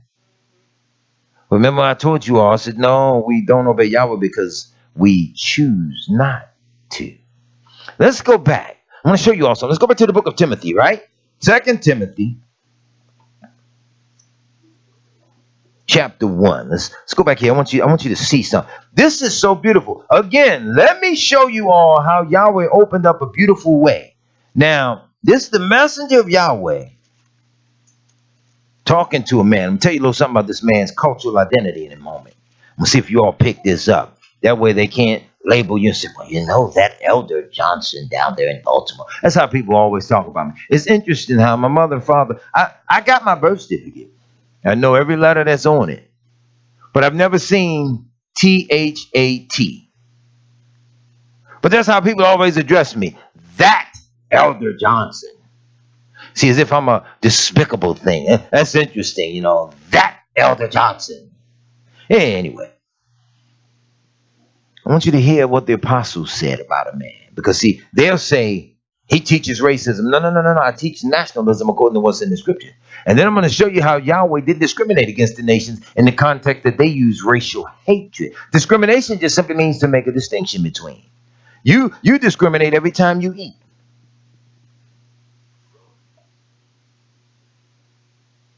Tell me you don't. You discriminate every time you eat. Whatever you put on the plate, chicken, it sits right here. Greens, you set it right there. Potatoes, you set it right there. You make a distinction. Don't nobody just smush it all together. Wait a minute. Do you? But even though it's all going in the same place, you all don't want it going down all at the same time. Am I correct? That's called goulash or something. I think that's what they do when you just mix everything together. But most people don't want to eat like that. So you discriminate. But yet you're not hating what's on the plate because you intend to eat it. Am I correct? So discrimination ain't a bad thing. It's how it's handled. That's what people have to come to understand. Now I'm going to show you about this man's heritage that the Apostle Shaul is talking to here. I want to show you something. Because see, again, it's not fear that keeps us from obeying Yahweh. It's willfulness, a willing mind to disobey. Listen to this. 2 Timothy chapter 1, verse 3. Listen to how the Apostle Shaul encourages a young man. He says, I thank Yahweh, whom I serve from my forefathers with pure conscience. You hear that? Now, he studied the works of his forefathers, and he knew well enough to say, I got to follow what they did. So I thank Yahweh that I'm able to serve him with a pure conscience from them because of what they taught. That without ceasing, I have remembrance of you in my prayers, night and day. Now, he's talking to somebody. He says that I always think about you and the way you conducted yourself, the way you treated me, the way you serve Yahweh. So I think about you and I keep you in my prayers. Greatly desiring to see you, being mindful of your tears, that I may be filled with joy. In other words, sometimes you leave people. You haven't seen Yahweh's people. You might not have seen people in 2, 3 years, and you get together during the feast day, and then it's time to go. It kind of like saddens you because you realize it ain't many like you in the earth. Where I'm going or where I got to go back to, it's not many like you. So then you're sad. Now the apostles remembering the brother's tears. When I call to remembrance the unfeigned faith that is in you, which first dwelt in thy grandmother, Louise. That's not a Hebrew name, is it? You hear him? He's telling the young man, says, I remember the unfeigned faith that is in you, which dwelt first in thy grandmother, Louise, and thy mother, Eunice. Is that a Hebrew name? All right, we're getting on to something. And I am persuaded that in thee also. So in other words, your grandmother, she had faith. Your mother had faith.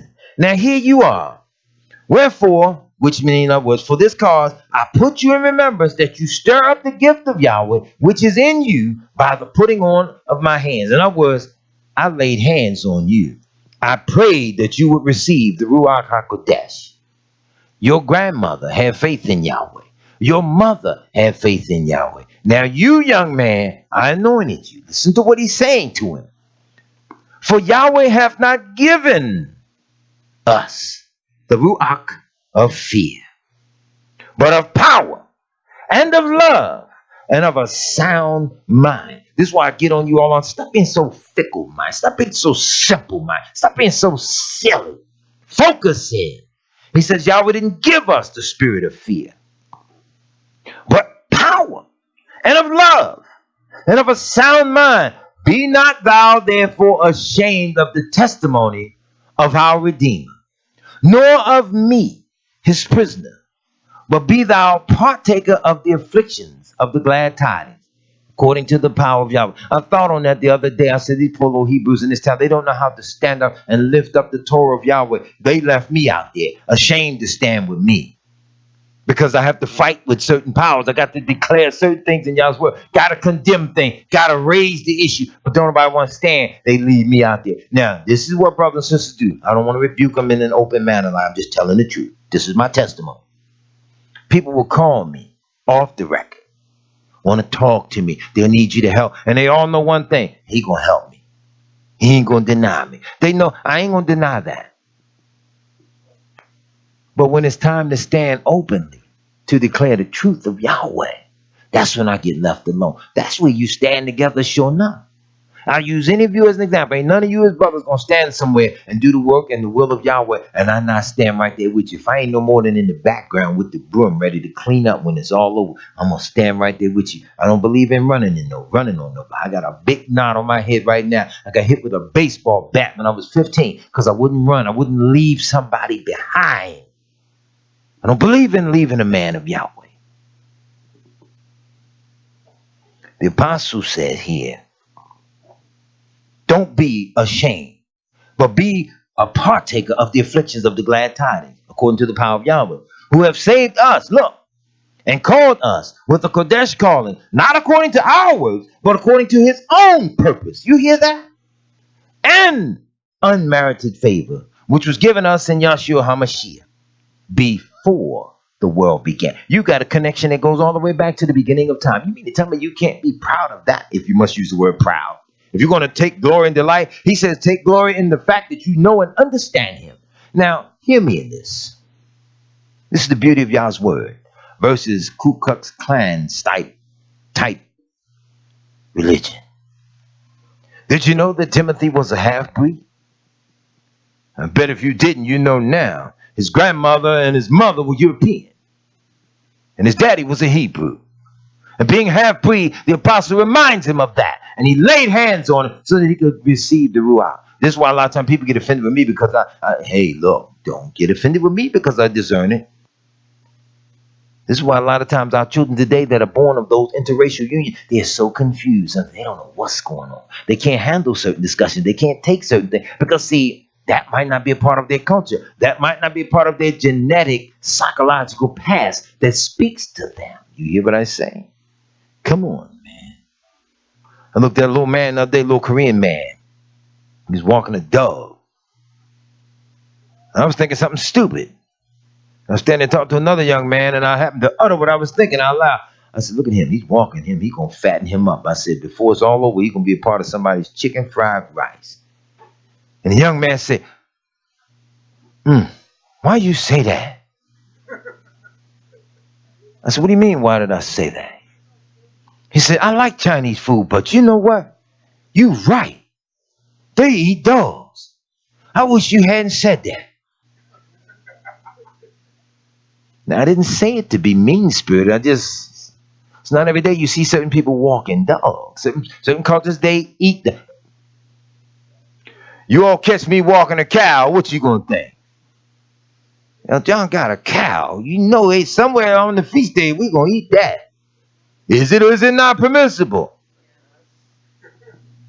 Come on now, I just happen to raise the issue. Certain cultural traits and characteristics are indicative of the nationalities of the people. A lot of times the preachers ain't going to touch it because they feel like it's a sensitive issue. Listen, the children of Israel, when people come to Yahweh that now are even of mixed heritage, they got to be taught the truth. According to the Torah, even when people converted, did they not, when they took women from other nationalities, did she not have to shave her head? Listen, daughters, tell me the truth. Come on now. There's nothing more unattractive than a bald-headed woman now. So then she got to shave that hair so that it come back. Y'all says you give her that hair on her head because it is for her glory. I'm not talking someone whose hair has fallen out for medical purposes now. I'm talking about they just shave it because they think it's cool to just be bald and tough. You hear what I'm saying? Woman in the bank was like that. She shaved all her hair closer than mine, then made it all blonde. You going in, can I help you? Scared me to death. Well, you know what? I'll wait on the next one. You all right with that? Go ahead, sir. Then the next little teller, good afternoon. May I help you? I'll step right up and try to kill your transactions. Now, I'm not going to deal with you. You might reach through the glass, choke me or something. But y'all give the woman her hair for her glory. It beautifies her. It signifies something. But when they came to Yahweh and they converted, because those nations shaved their hair, they wore their hair a certain way, they painted their nails, they did all sorts of things. He said, cut all that off. This is symbolic now. You're coming to me. You're going to renew yourselves. Is that not how they had to do that? So people must come to understand, y'all wasn't opposed to nobody because of their nationality. It was their customs and their traits and their characteristics that they had. When you came to Yahweh, you had to drop all of that. Israel was scattered among the nations. We did not drive them out. We accepted them eventually. So then the cultural characteristics of the Girgashites was the spirit of earthliness and dirtiness. You hear that? They didn't even care about their clothes being dirty. Look at the children's cartoon. What's that little cartoon? Them little blue people, the Smurfs, Gargamel, and all the others. You think they weren't emulating the culture of something that's older than what we understand? So they had that spirit of earthliness and dirtiness about them. They did not care. What's the first thing Abba Yah commanded that Israel clean up themselves? He gave them 3 days to take a bath because he was coming to talk with his people. Cleanliness is a part of it. So the spirit of the Amorites was one of bitter, fierce talking and unjust judging. It was a common cultural characteristic of them. And y'all didn't want these types of cultural characteristics taken up by the children of Israel, because they too would pick up on that, start that old gossiping, all that stupid stuff. Is Victor Newman dead? Who said yes? And how you know that? Who said yeah? Okay, that tells something. Anyway, that's what I was seeing in social media earlier in the week. I'm like, are we still that childish that we watch these soaps and they don't cleanse us? You understand? You see? They don't cleanse us. Let me see if I got this straight. Our lives are so messed up. We don't know because we're lost as the world turns. Because we spend all the days of our lives following a false guiding light. Anymore? That cause us to think we're going to forever remain young and restless. Anymore?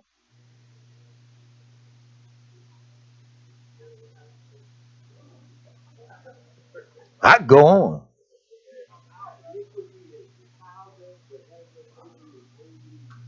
Oh, the minister says our iniquity has defiled us, but has us thinking that we are bold and beautiful. So we live in Dallas.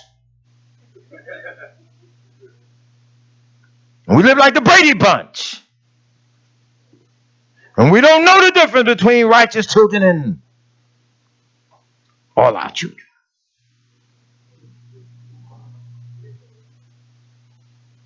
I could go on, but I don't need to. Because those 7 nations that we were supposed to drive out have a cultural trait and characteristic that would overtake us. And that's why Yahweh said, you're going to do this yourself. You got to drive them out. And he said, drive them out little by little. Don't overdo it. Because the animals of the land, you'll interrupt their area of harvest. And they'll come in and they'll overtake you. I'll do it little by little. You hear me? So now the apostle tells Timothy now, he goes on talking to him. He says, but is now made manifest by the appearing of our Redeemer, Yahshua HaMashiach, who hath abolished death. This is beautiful. And have brought life and immortality to light through the glad tidings, whereunto I am appointed a preacher and an apostle and a teacher of the Gentiles. I am so glad that brother went and taught the Gentiles, because if you can't say them about the Gentiles, come on now, let's be clear on something the Gentiles did. See, can't kill their culture no more than you kill your own, because sometimes Yahweh make a thing work out. It says all things work for the greater good of them that love Yahweh. Something that changed the world. Well, 2 things that changed the world. See, it was Gutenberg's printing press that advanced reading. Because now you could produce books, reading material, quickly. And it has a greater, sharper, more profound effect on the society and the thinking than it does today with social media and fake news. You get the difference? See, with a good book, people could sit down, they could read and study, they could learn about things because it took time to produce them, put them together, and even then to print and or distribute them. This fake news, this instant stuff, any old Joe Blow knucklehead can make up some fake news and put it out, and you, oh, in that news. Ooh-wee. But the messenger of Yahweh was teaching a young man, rejoice in the fact that Yahweh appointed us unto this. And because he's a teacher of the Gentiles, give the Gentiles a little bit of credit. They printed this book up and sent it all around the world when we were in captivity, when we were at the height of our ignorance of Abba Yahweh. So now we sit up and read the book all the days of our lives and never wake up and come to the knowledge of the simplicity of the fact that the book is talking about us. I know an older man, he's borderline converting. He realizes now that Islam is nothing. And he sits and he talks with me weekly about the Torah and many different things. But he got a young son. That young son think he hot and heavy on the scriptures. Condemn every scripture. Every week got something to say nasty, negative about the Bible. Father told him, he said, boy, you are nothing more than an organized devil worshiper. You won't let anybody tell you anything. You need to sit with Brother David and let him teach you. He said, you worship the devil. You got cars, you got a good job, you got home, you got all that, and you don't know the Most High. He said, I taught you wrong, but I'm trying to steer you right. And the young man put up a post, said the other day that the Bible is nothing more than a book of Jewish lies, fables, and fairy tales. And the Hebrew sister, she on there, liking the comment. And then we wonder why, as the daughters of Yah, we're so mixed and messed up and so confused because we're so busy trying to impress men, so busy trying to laugh and to giggle. We have no husbands because nobody's there to guide us because we have forsaken our first love. We as men, we have no wives, we have no children nowadays because we have forsaken Abba Yahweh, who said that it ain't even good for you as a man to be alone. That's why he give you a wife. And you are mutually compatible with one another. But how can you be mutually compatible to Yahweh when he told you as a nation, I am married unto you? You cannot be vindictive, evil, mean-spirited, fornicative, lustrous, lascivious in a marriage. You have to be clean and pure. You have to be clean and pure as you're married to Yahweh. You have to be clean and pure as you're married to one another. Otherwise, you destroy the whole blessing of the union. Look at us as a nation today. The feast days of Yahweh could be so joyous and such a wonderful occasion, but we just won't let go. We just won't relinquish. We won't relinquish those evil spirits that grab hold of us. That's amazing. Something grab hold of you and you keep hugging it. You know it ain't no good for you, but you keep hugging it. In fact, you trying to hug it, you can't hug it because it came up from behind and it's got you in a chokehold.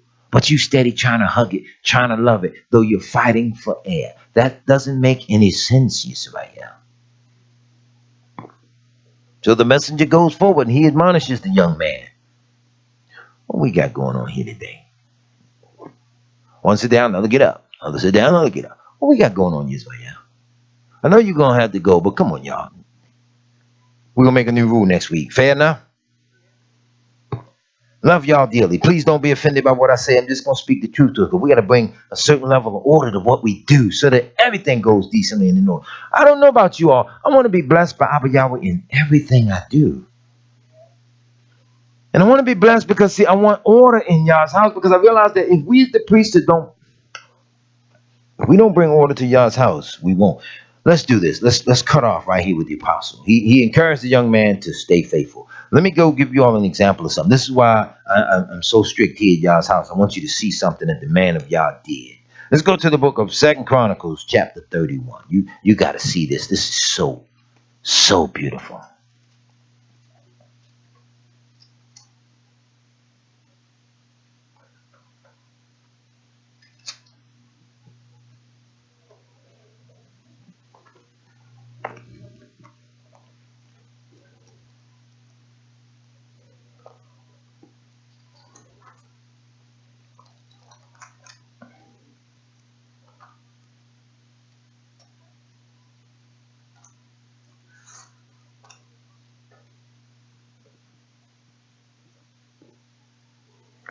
Feast days. 2 Chronicles 31. Now when all this was finished, all Israel who were present went out to the cities of Yehudah and broke in pieces the pillars and cut down the Asherim and broke down the high places and the altars throughout all Yehudah and Benjamin and in Ephraim and Manasseh until they had destroyed them all. Then all the people of Israel returned to their cities, every man to his possession. You hear that? Every man had his own house. This is so beautiful. He returned to his own possession. This is the right for us in Israel. And Hezekiah appointed the divisions of the priests and of the Levite, division by division, each according to his service, the priest and the Levite, for burnt offering and peace offerings, to minister in the gates of the camp of Yahweh, and to give thanks and praise. See how the ministers did what they did the other day at the feast, the opening great day? See how they served Abba Yahweh? Y'all didn't catch what was done. See how the priesthood served in the burnt offering? Y'all ain't catch what was done. Let's go on. So he says, for the burnt offering and peace offering, to minister in the gates of the camp of Yahweh, and to give thanks and praise. The contribution of the king from his own possession was for the burnt offering, the burnt offerings of the morning and the evening, and the burnt offerings for the Shabbats and the new moons and the appointed feasts, as it is written in the law of Yahweh.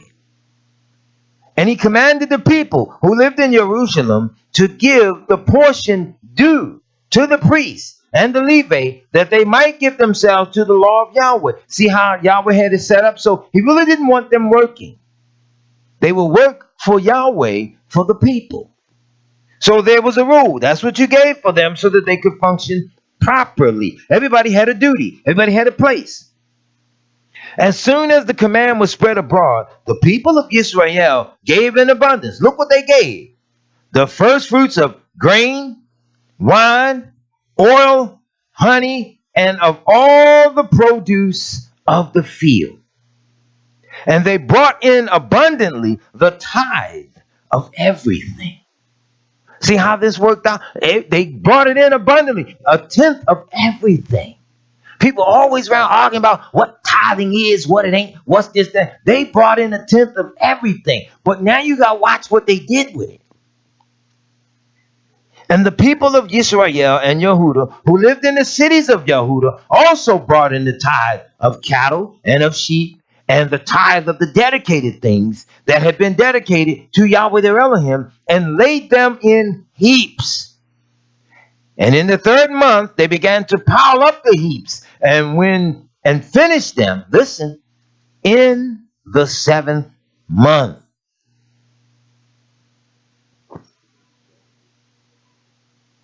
I read it, but you ain't catch it. I read it, but you ain't catch it.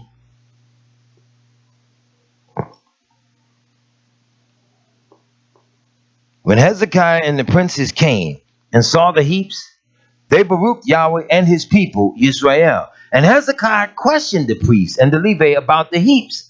And Azariah, the chief priest, who was of the house of Zadok, answered him, since they began to bring the contributions into the house of Yahweh, we have eaten and had enough and have plenty left. For Yahweh hath blessed his people, so that we have this large amount left. See how he blessed all of Israel? They were giving, the men weren't cheating, they weren't stealing, they were not robbing, they built it up and they had sufficient and had so much left over. Let's get into this. Then Hezekiah commanded them to prepare chambers in the house of Yahweh, and they prepared them. And they faithfully brought in the contributions, the tithes, and the dedicated things. The chief officer in charge of them was Conaniah, the Levite, with Shimei, his brother, as second, with Yahiel, Azaziah, Nahath, Ashiel, Yeremoth, Josabad, Eliel, Ismachiah, Mehath, Baaniah were overseers, assisting Conaniah and Shimei, his brother, by the appointment of Hezekiah, the king, and Azariah, the chief officer of the house of Yahweh. Now all these men were overseeing these things. Jump down.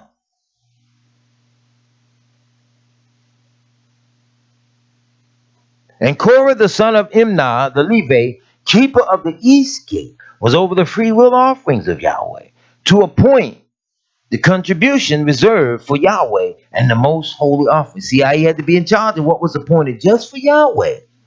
Eden, Menamim, Yeshua, Shimei, Amariah, and Shechaniah were faithfully assisting him in the cities of the priests to distribute the portions to their brothers, old and young alike, by divisions. I want y'all to hear something. Write that down real quick. Old and young alike. There's a reason why I want to focus on the old and the young, because something Israel was supposed to do, they didn't do it. And they let all the other stuff. See, you got to remember something about all the culture, them 7 countries that were surrounding Israel, them 7 nations. All them 7 nations sacrificed to gods. 4 major gods that Yahweh attacked. 4 major gods. That's why he attacked them from something that those 4 major gods, to this day, our Afrocentric brothers keep on giving all this praise to them gods, but you still oppressed. So those gods are just gods over that, huh? Over corn, wine, cattle, and youth or fertility. You hear me? And you wonder why Israelites growing old still run around trying to look young. It's an honor to be elderly in Yahweh. There's no harm to grow old in Yahweh. Well, the harm is in dying young and ignorant without him. That's why so many old people day around trying to show their scared girl, I look good for 71. No, dear sister, you look 71. Rejoice in it. 60 looks good on me. Shut up, dear brother. 60 on anybody looks good in Yahweh. Rejoice in it.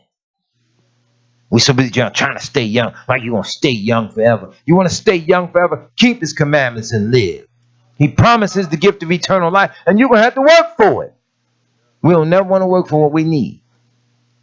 That's why we got so many robberies now. We ain't taught our children to work for nothing, so they go out and rob and steal and make the evening news. And then we sit up and say, and boys out there something. You know it's your old bad grandson.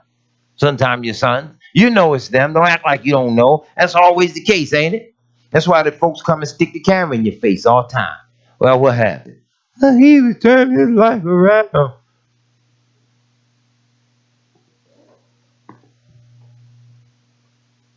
That's sad.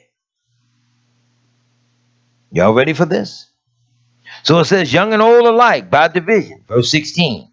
Except those enrolled by genealogy, males from 3 years old and upward. Why did they account for them? 3 years old and upward. They had to account for them. It's imperative that you understand the blessing that y'all will throw upon your little children. So he said, enroll from 3 years old and upward, all who entered the house of Yahweh, as the duty of each day required, for their service according to their offices by their division. The enrollment of the priests was according to their fathers' houses. That of the Levite from 20 years old and upward was according to their offices by their division. That's what you tell the young men. They study. They walk with Yahweh from 20 years of age up. Joshua began his ministry at 30. Wait a minute. If the Torah commands that you begin them in it at 20 years of age, that meant 10 years in, you shut your mouth because you were learning. Today, they come out of prison after 10 years sentence. I'm a prophet. I am sent to do this and do. That's what the young man did to me down in D.C. He thought I was going to take their foolishness off of him until I let him know, look, I feel your evil spirit. And I know you ain't sent to teach. And you ain't going to rule over me. And literally would have tore the fur off of him had he kept on getting out of line. I don't believe in playing because this way of life that Yahweh gave you, Israel, is so important. You can't afford to mess this up. You're messing with your own eternal well-being. We didn't drive the nations out. We messed up. But now we are in the earth, scattered among them, and we're messed up. Since you can't drive them out, at least drive them out of yourself. How many nations have I named so far? 3. Let's get number 4. The Canaanites. Their primary concern was merchandising, buying and selling. That's how you got here. You were scattered. You were chased into West Africa. They picked you up, buying and selling, and they sold anything, including you and I. It's an ugly part of our history. We cannot deny it. The Perizzites, carelessness and a false sense of security. Everything about them was right. They were always right. Didn't care. Didn't have to obey the law. Didn't have to do nothing. They were careless. Did anything. Carefree. False sense of pride. False sense of security. I know I'm right. I know I'm his. Oh, I'm blessed by the best. Oh, that's us today. But we didn't drive them out. The Hivites, speculative, vain talking and needless, speculative thinking and vain talking. That was their thing. The first set of global Philosophers. You hear me? Didn't know what they were talking about, just made it up as they go.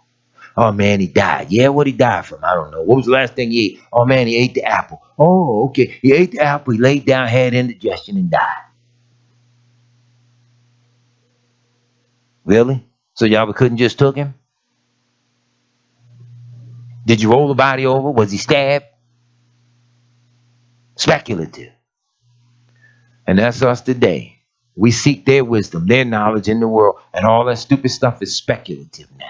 You think their knowledge and understanding of Yahweh ain't speculative? Go read the book, The God Delusion by William Dawkins. Go read that, The God Delusion. Wise men in today's world, very wise. Everything he says about the Almighty is speculative, and he wants you to accept it as the truth. Y'all give us his word and he give us the truth. And you know the glory of Yahweh's word is real simple. If you read his word well enough and shut your mouth and just look at the world, you see his word unfolding right before your eyes. So that you have no need of spoil. Now you look up and realize, no, this is true.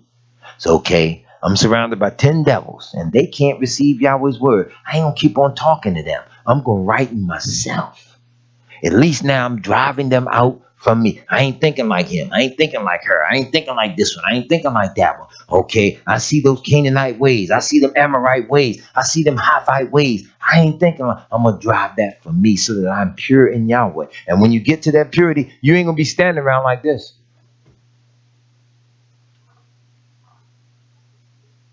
I am purer than thou. Get thee hence. Yahweh will rebuke you in such a way, you ain't got to say nothing. You'll be so humbled in Yahweh. You'll be so honored and so delighted in the fact that he chose you. You ain't even got to open your mouth. That's what people got to learn us. You ain't got to advertise to the world who you are. Get it right. When you get it right, do you know that the righteousness of Yahweh is going to advertise itself? I don't think people get it. They don't need, I have, no offense to anybody that wears them, but I have no clothes in my wardrobe. No clothes in my wardrobe that advertise Yahweh, Yahshua, Yisrael, Yahudah. I have nothing in my wardrobe that advertises. I'm not condemning anybody that wears it. I'm just saying me.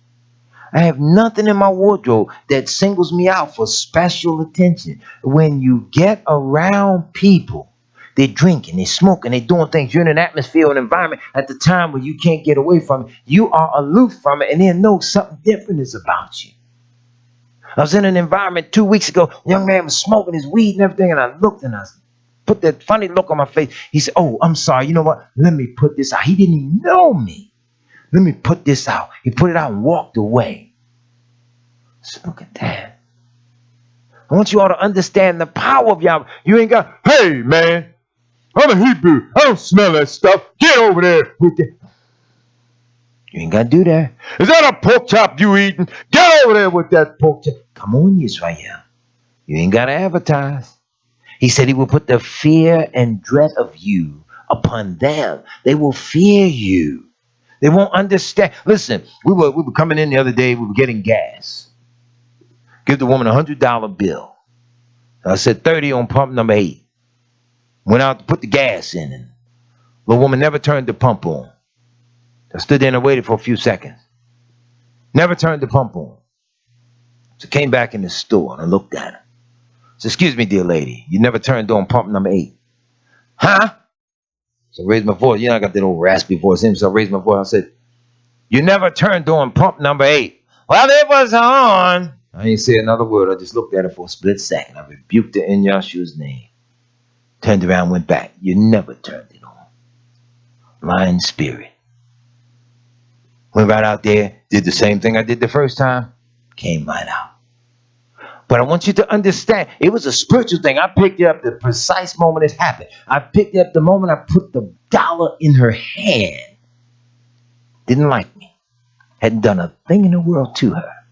You must understand, you're going to encounter people in the world that have that kind in the spirit. They've never seen you a day in their lives, but they've done so much sin. Sometimes their fathers have done so much sin. Their forefathers have done so much. Yahshua said, fill up then the measure of your fathers. Go on, do what your fathers did. Your fathers hated me. They did this, they did that, they did it to people. Come on, fill it up. Because at the appointed time, I'll have one cross your path, and they'll lift up a simple cry against you. And that is when I'll X you out. People don't understand how Yahweh works. Just that level of hatred.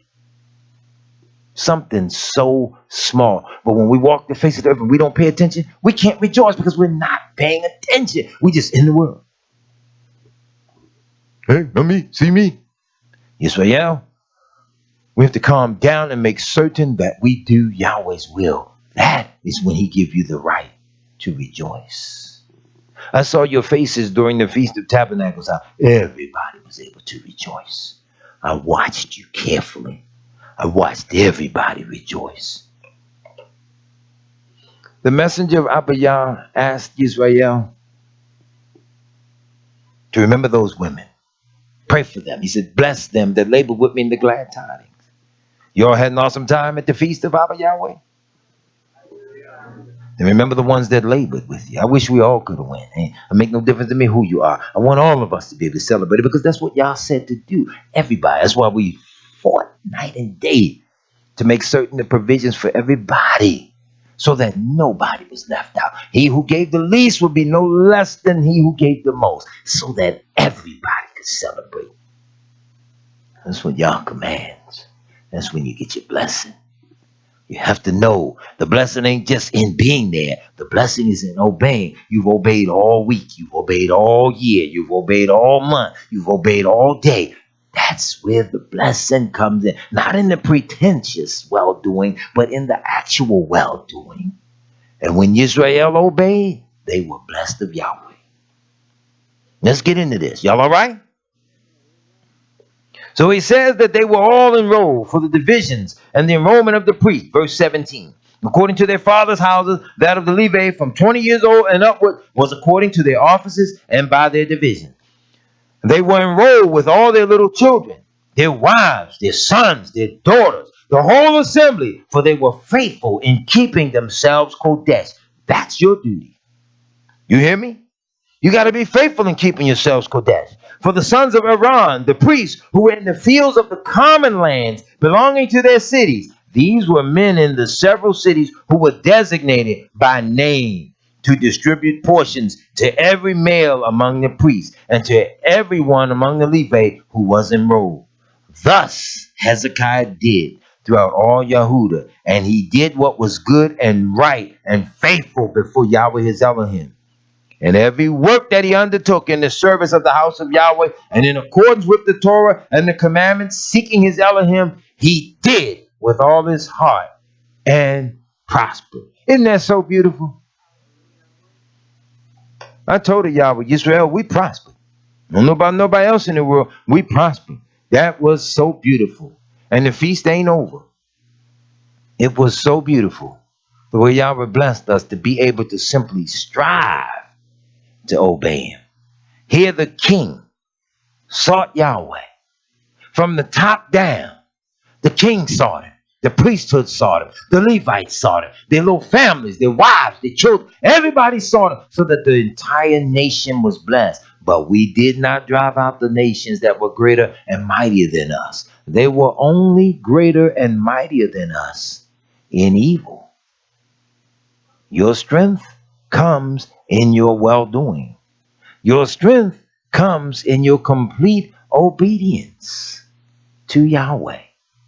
Had we driven them out, we wouldn't be thinking like them. We wouldn't be dressing like them. We would not be acting like them. We would be the true children of Israel. And this ain't no easy job. So the Havites, with their speculative thinking and needless talking, and the Jebusites, with the spirit of pride and elevation. I think I got all 7 of them, didn't I? Pride and elevation. I just did the Jebusite. That's what they were about. Pride. Elevating themselves. I'm Dr. So-and-so, and I do this. Where do you live? Oh, you live over there. All that shouldn't be among Yahweh's people. Remember Yahshua talked about the people? How somebody come in, he got on bright, beautiful clothes, he clean and colorful. You accept him. Somebody else come in there less dressed, less colorful. You look down on them. We want to receive one another in that manner. We want to receive each other according to the beauty of Abba Yahweh. This is why you tell the children of Israel, when you were commanded to drive out those nations, you had to drive them out because their spirit was not supposed to come upon you. When you come to Abba Yahweh, you're supposed to be baptized, you're supposed to be cleaned up, so that those spirits cannot overtake you. Listen to what Yahshua said. I want you to hear this. Yahshua says in Matthew 12:43, when the unclean spirit is gone out of a man, he walketh through dry places seeking rest, and findeth none. So what? An evil spirit is discomforted. That's all right with me. But what I don't want is that evil spirit to seek comfort in me. You hearing me? I'm not caring about discomforting the devil. Anybody here care about the comfort of the devil? Let's read it again. Yahshua said, Matthew 12:43, when the unclean spirit is gone out of a man, he walketh through dry places seeking rest and findeth none. That's how it should be. Then he saith, I will return into my house from whence I came out. Oh, now, this where you get in trouble. This where I get in trouble if we entertain evil thoughts, because that evil spirit is claiming your vessel as his house. Look at what he said. He says, I will return into my house from whence I came out. And when he is come, he findeth it empty, swept and garnished. Oh, ain't no need of emptying the house out if you ain't going to fill it with the Ruach HaKodesh. But the devil come back and he said, wait a minute. You ain't received the Ruach? Oh, baby, I'm back. Then he goeth and taketh with himself 7 other spirits more wicked than himself. And they enter in and dwell there. And the last state of that man is worse than the first. Even so shall it be unto this wicked generation. Stop for a minute. Look around. Don't look at me. Look around. Look at yourselves. Think about it. He says, so shall it be unto this wicked generation. You all think we got power? We didn't drive them out. We're now scattered among them. We're scattered among them. Yah says in his word that when a man's ways please Yah, he maketh even his enemies to be at peace with him. Little people said, oh, it is so beautiful to have you all here. Oh, it is just so we're sad to see you go. That's what the people said. I ain't gonna lie now. I ain't taking off my hat to nobody. I'm just telling the truth. Y'all made people be at peace with us that we know historically have been inimical. He says in his word, I will bless them that bless you, and I will curse them that curse you. For in you shall all the families of the earth be blessed. Your blessing in obeying Yahweh is contingent upon you doing just that. Obey him. Their blessing is contingent upon how well they receive and treat you. More often than not, we can't do right. We're always thinking something stupid. Our minds are like cats. You ever see a bunch of cats in the pound? You ever notice how you don't herd no cats like you do cattle. You can get cattle and herd them together and get sheep go around this way, go that way. You get goats go this way. You get cows. You can herd them together. You ain't doing that with no bunch of cats. Cat got their own mind. You go in the house. Very few people have a cat, but they come here. In fact, that ain't even how you call a cat. You psst, psst, psst. I think that's how you get the cat's attention. Am I correct? You might with him, but I bet you ain't give him no alpo.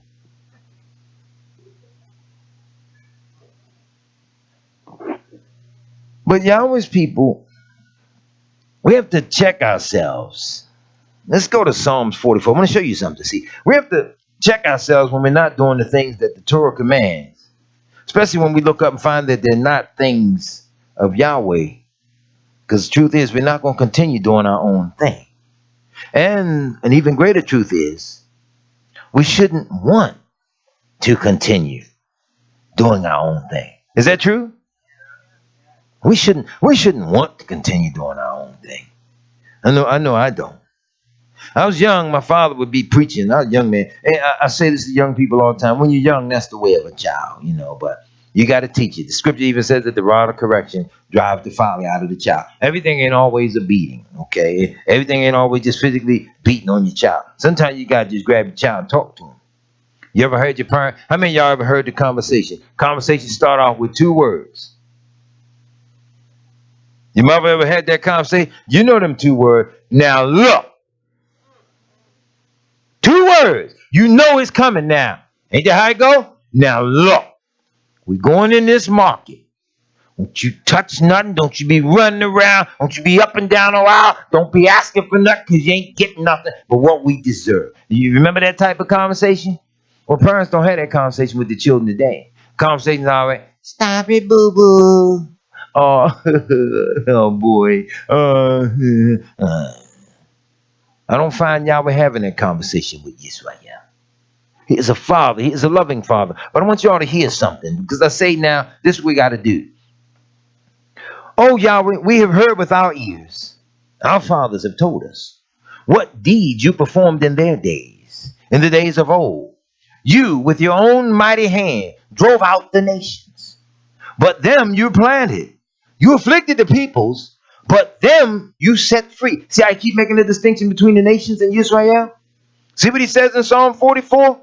You drove the nations out, but Israel you planted. You afflicted those nations, but us you set free. For not by their own sword did they win the land, nor did their own arm save them, but your right hand and your arm and the light of your face. Wait a minute. Ain't that beautiful? What is Yahweh's right hand? Hallelujah. What is the light of Yahweh's face? Awesome. So he was always there. Question. Is he among you now? Are you sure? Then all you got to do is live like it. Any actors in the building? Anybody been in Hollywood studio, starred in a movie? No actors, right? Whew, told y'all, no actors. We ain't got to act like it. All we got to do is live it. Right? You ever hear old folks say, act like you know? Not here. Don't be acting like you know. That's what the people out there in the world do now. Certain people saying they you. And they acting like they know. You all will catch that one at about 4:30. Anyway.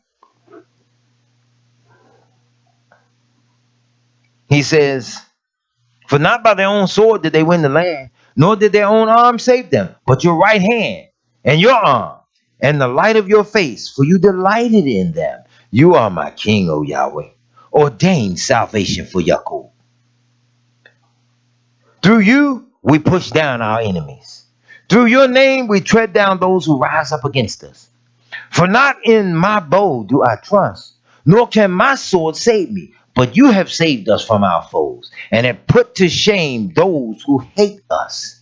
In Yahweh we have boasted continually, and we will give thee thanks to your name forever. Salah. Say you got to pause for a moment. That's so beautiful. He make a declaration. Everybody got to stop. Stop for a moment. Think on that. Take a breath. Salah. That thing is so sweet. But you have rejected us and disgraced us, and have not gone out with our armies. You have made us turn back from the foe, and those who hate us have gotten spoiled. You have made us like sheep for slaughter, and have scattered us. Where? Among the nations, or some translate among the heathens. You have sold your people for a trifle, demanding no high price for them. You have made us the torment of our neighbors, the derision and scorn of those around us. You have made us a byword among the nations. Nigger. Now, some people don't like to hear that word. Okay, you shouldn't use it. Shouldn't call each other out, disrespect you. But you better know of a certain Yah will let you be that proverb and that byword. And ain't no nation nowhere on the face of this earth got that one word by which they can all be identified anywhere and everywhere around the world. Don't come to me with that. I don't want to hear it. Every nation, every nationality, everywhere around the world knows that word. And they use it to refer to one particular group of people above all others. Now let some German or some Spaniard or some Australian come to me, tell me, no, that's us. We're known as the proverb and the Bible. Or what's the proverb, my dear friend? Tell it to me. I want to see if 10 nations around the world can all identify the same word. You ain't going to fool me with it.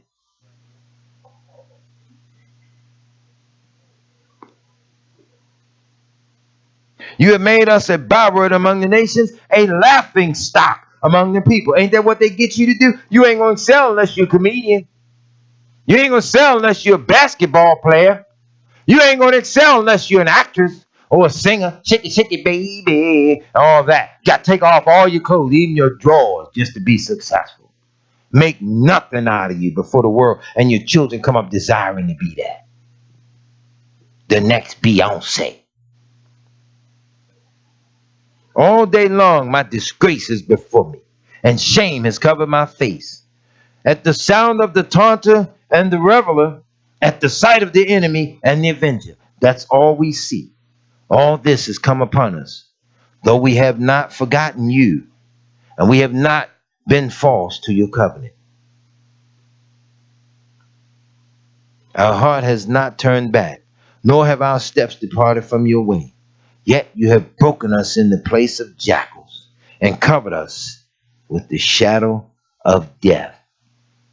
If we have forgotten the name of our Elohim, or spread out our hands to a foreign mighty one, would not Yahweh disclose this? For he knows the secrets of the heart. Yet, for your sake we are killed all the day long. We are regarded as sheep to be slaughtered. Awake, why are you sleeping, O Yahweh? Rouse yourself, do not reject us forever. Why do you hide your face? Why do you forget our affliction and oppression? Sometimes it do seem like Yahweh forgets us, don't it? I'll say again, you got to know who you are and whose you are. Because then when you learn it, even in the midst of all that, like he says up here in this verse, we will not forget you. Continue to serve Yahweh. Don't be like the weak who just give up. Oh, he's forsaken me. Oh, he don't think on me. Oh, don't be like that. Don't give up. You still have to have faith. And Israel's got to come to know it somewhere along the line. We had 7 nations that we were supposed to drive out. We did not drive those 7 nations out. These 6 things Yahweh hates. Proverbs 6:16. 7 are an abomination to him. Haughty eyes, a lying tongue, and hands that shed innocent blood. A heart that devises wicked plans. Feet that make haste to run to evil. A false witness who breathes out lies. And one who sows discord among brethren. 7 things. That's why we try to make certain as we keep this feast, make certain that everybody is included. Yisrael, can I give you all some good advice? Structure your lives around Yahweh's Kodesh days. That's how you do it. Build your life around it. That way everything you do fall right in line with Yahweh's time frame. That way nothing can interrupt the solemnity of Yahweh's precious days. He says in the book of the Lamentations, chapter 1, he says, none come to the solemn feast. He said the priests sigh. They're just so brokenhearted because the people don't understand the importance and the value of truly serving Yahweh. He says none come to the solemn feast. People just forget all about it. They got the job. They got the pressures of the house, the pressures of the life, the cares of this lifetime. You got to stretch out on faith and trust Yahweh. Now listen, Yahweh ain't coming down here and take up no job and pay the rent for you. You know you got to do it. So the only thing I can tell you is real simple. Pray, pray hard, and then you got to put some energy behind that prayer. You got to get up and do something. David didn't just pray, pray, pray to be able to sit on the king. He had to do a little fighting. He had to put a little muscle behind it, okay? Yahshua got to do the same thing. We miss sight of that. We lose sight of the fact that Yahshua is a king. And do you know most people don't realize as a king he never ruled? And yet the scripture says he must reign until he put not one or two or three or four or half a dozen. He says until he's put all enemies under his feet. We don't know the power of Yahweh. The last enemy to be destroyed is death itself. That's serious that this man must reign until even death itself is reduced. Come on, Yisrael. We're putting all our life in the flesh. This is going to die and go back in the ground. But that spirit is eternal. And Yah will resurrect that thing so that after 10,000 years with him in the kingdom age, you have no less days behind you than you do in front of you. Come on, Israel. You mean that ain't worth fighting for? You rather answer to the boss in this lifetime only to get burned and be in the lake with him forever because you answered to him instead of the boss? Come on, Israel. Deacon Reggie says something at the feast opening that just can't be beat. He says something plain and simple. One little sentence. Just one little sentence.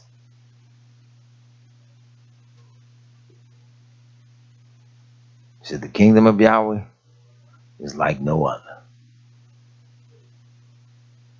Fight for it. It's like no other. I guess I better find that in the book, right? Let's see what King Dawid had to say about this. Let's go to 2 Samuel 7. Start somewhere right around that 18th verse. See, we as the people of Yahweh, a lot of times we don't know. And won't nobody push us.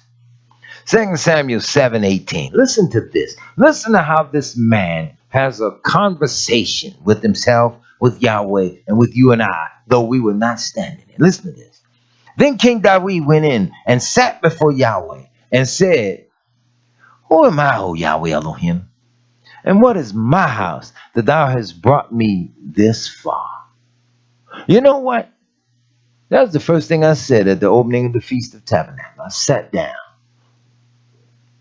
Little bitty permanent sukkah. Just sat down.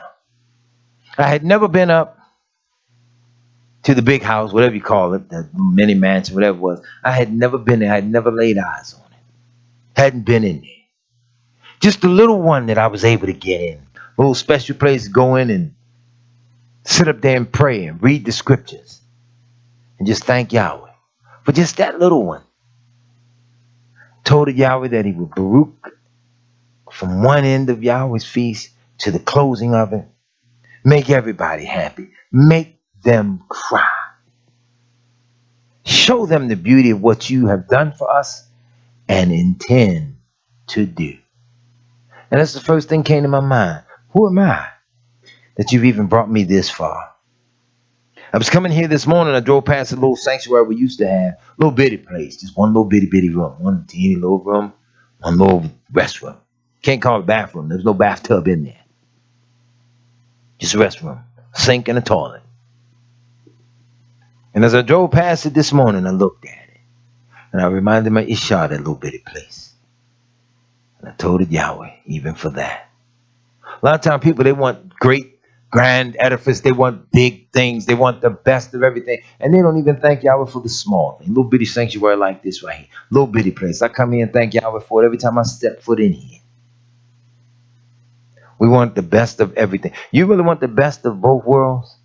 You got to live your best in this world in order to receive the best of the world to come. Because the world to come, it is the best.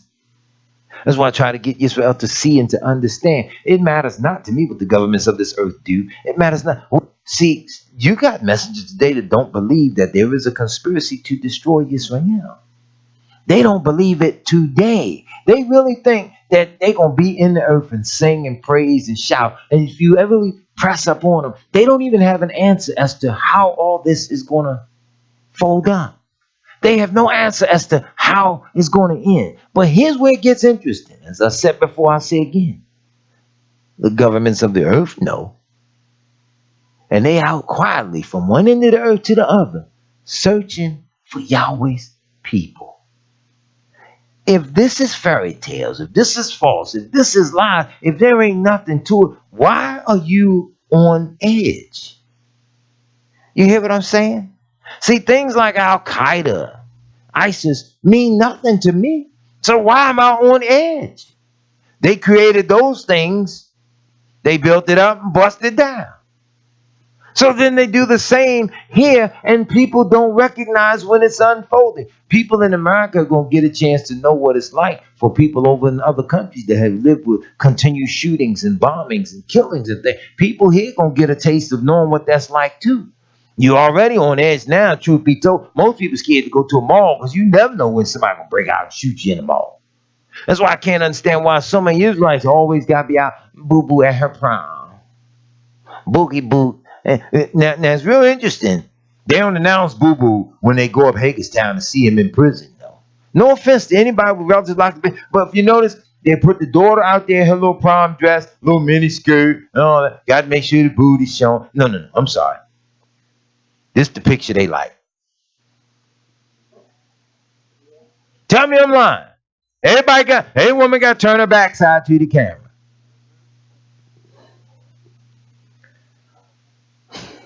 But when they go see Boo Boo in prison for 99 years for drug sales or gun charges or whatever the case, they ain't proud to post that. Me and Boo Boo, 99 in life, my man. They don't post that. We should be proud that Yahweh posts on the walls of heaven our names for obeying him. The world can't see it. Be proud that Yahweh sees it, so that you are able to just do right in the way you live.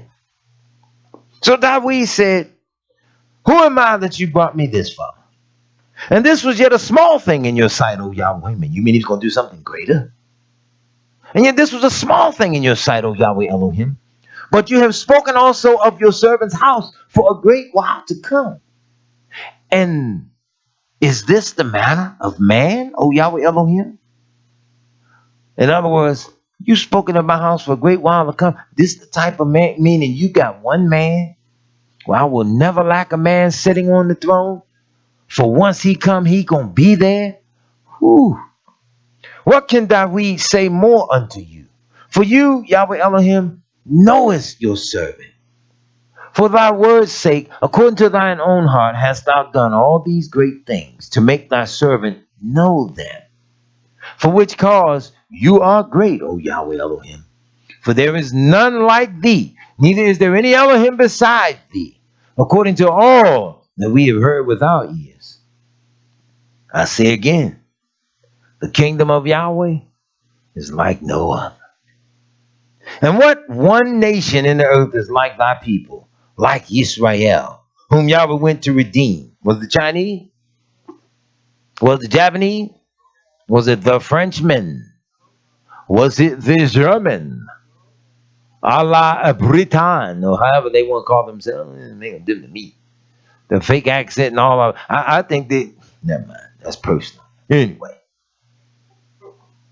Yeah. So he asked, whom Yahweh went to redeem?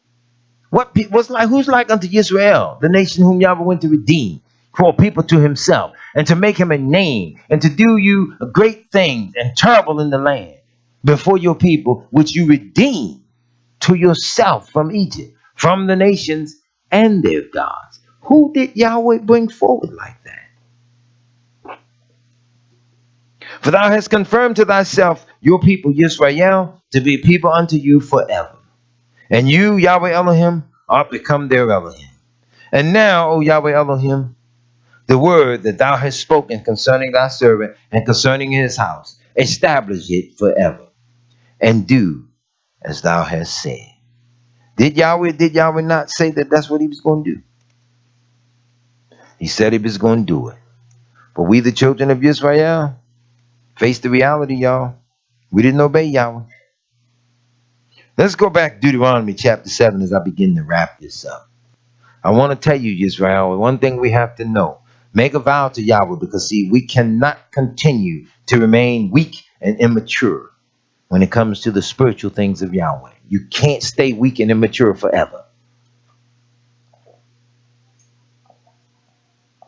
Weakness and immaturity will denote itself. It will signify itself in gossip, in backbiting, in anger, in infighting, in hatred. That's weakness and immaturity. It's going to manifest itself. You can't live like that forever. You can't stay like that and then say you Yahweh and expect to be received into the kingdom. Somewhere along the line, you get up off of childish things, okay? Somewhere along the line, you get up and you open up in the glory and honor of Yahweh. In honor, it says, preferring one another. That's the key to it. That's why I mind a little bitty sukkah, not me. The great people are you. You hear me? Look at the kings today. Look at them preachers today. Look at T.D. Jakes and all the others. I bet you can't go to their house and sit down and eat dinner with them. I'm willing to bet you can't pull up in the driveway any kind of way.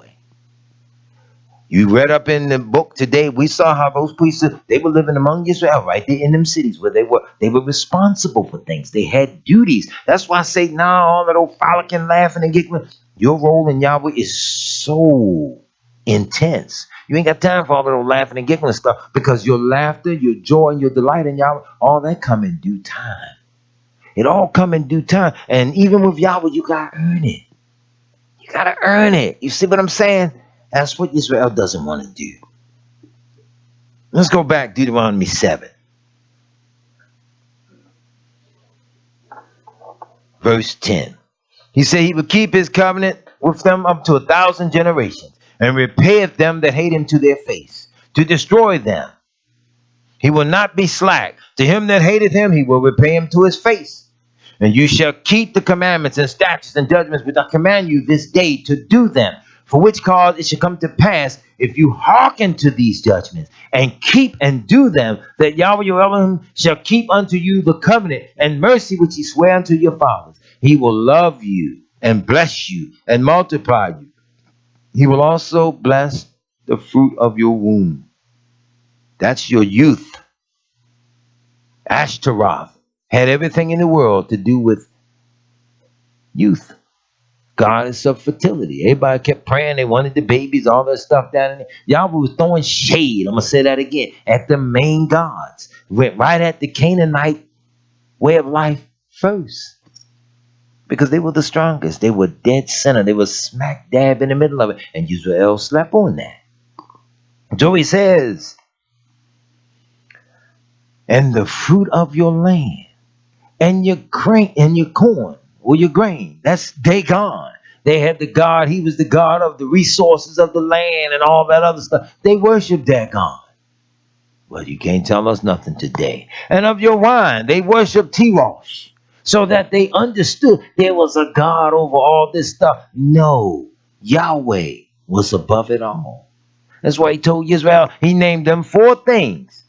And of the increase of thy cattle, and of thy flock, and of thy sheep in the land which he sware to give unto your father, even Shagar. They worship these gods. And Yahweh let Israel know, I'll tear all of it down. You must follow me. You shall be blessed above all people. There shall not be male or female barren among you, or among your cattle. Come on, Israel. You mean to tell me we've come so low before Yahweh today that cattle can find a mate quicker than man and woman can? You, let me pause on that one myself. That hurts. How many of our daughters today have no husbands? We're a generation now, the prospects of marriage in Israel, now in the world, this comparison is small. How many of our sons have no wives? Because now the relationship ratio has just been so weakened and so reduced, yet y'all all of a sudden will let you live like that, but yet he'll bless your cattle to be able to reproduce. A cow get a mate, but a daughter of Yah can't. A cow get a mate, but the sons of Yahweh can't. Come on, Israel. Don't nobody want to hear no message like that, because it puts pressure on us to live better. And as a preacher, you ain't supposed to put no pressure on me. You supposed to cover up my sin. You supposed to talk tenderly to me. I ain't Elvis Presley. Ain't here to sing softly, tender. My duty is to whip you in shape. That's what they do in high school. That's what they do at the college campus. I ain't gonna get in the NFL.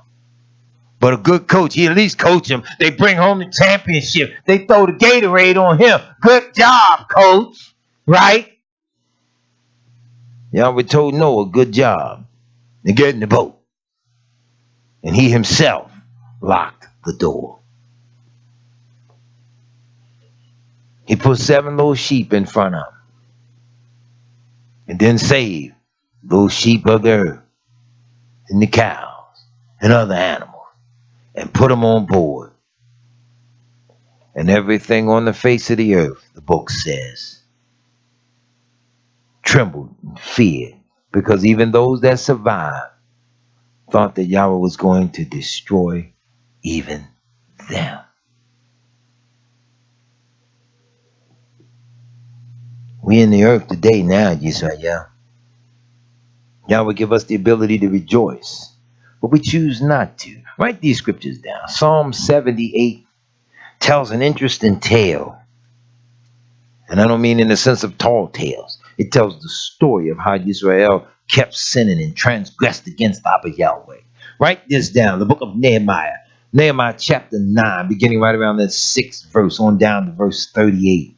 It tells how Israel kept right on sinning against Yahweh, yet he kept coming back, kept delivering them, kept right on because he loved them, not because he was some fool. Almighty Yahweh has a mind and wisdom that's beyond the reasoning and comparability of man.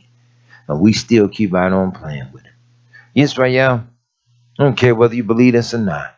The days are winding up. They ain't playing with us in this earth. Some of these people, they're going to set some of this stuff in earth and it's going to be so plain, it's coming right up in formation. And it's getting in line and it's hunting down. It's going to track y'all's people like never before. How your children going to make it? Generations to come if you weak now.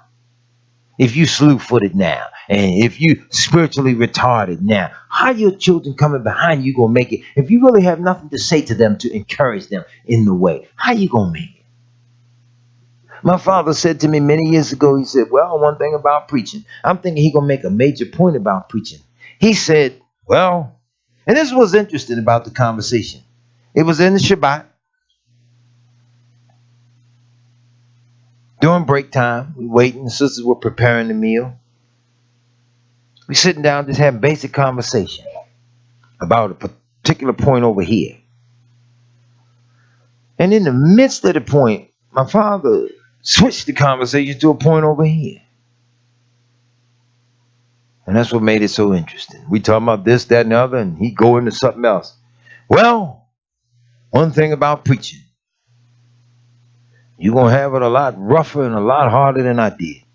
So you might as well prepare yourself. I didn't eat that day. Because that thing shook me. It upset my stomach. And I admitted, if I don't admit nothing else, I had pretty much a cast iron stomach. I could eat almost some of anything. Didn't bother me. That day, I did not eat.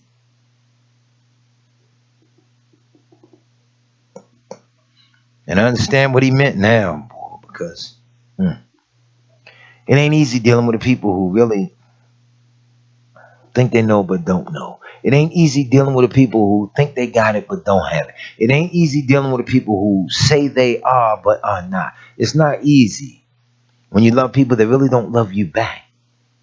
It's not easy guiding people that really don't want to be guided because they think that they're already on arrival. But yet you got to press on no matter what. I had this strange thing happen in life. And I look up and realize sometimes why I can't relate to people anymore. And I pray that Abba Yahweh strengthen me even in that. I find that I can't relate to people a lot of times because my mind ain't functioning on the level that I think it should be on. Notice I said on the level that I think it should be on. As a young man, I realized Yahweh gave me some changes of life. Between 15 and 24, I had the thinking of a middle-aged man. Between the ages of 25 and 40, I had the thinking of an older man. But now, after 50 years of age, I have the thinking of a senior. So I ain't thinking on the same level of people in my age group because I'm trying to look forward. And I realize sometimes that the thing serves as a blessing and as a curse. So it's nothing standoffish or disrespectful, nothing slighting any of you. Sometimes I need space where I can just sit still and think. Because it ain't easy to guide the people of Yahweh and to pray and to make intercession and beg and plead that you be right and help people get it right. That ain't easy. That ain't nothing you take for granted. So a lot of times people think you're doing the selfish thing or the mean-spirited thing or the evil thing. No. Sometimes you got to go away just to get it right. Sometimes you got to sit still. You got to pray. You got to think. But you got to carefully consider the children of Israel. Remember this, Israel. Yahweh give us 7 Kodesh days besides the 7-day Sabbath. And we are to keep those days and we are to delight in them because they point to greater things to come.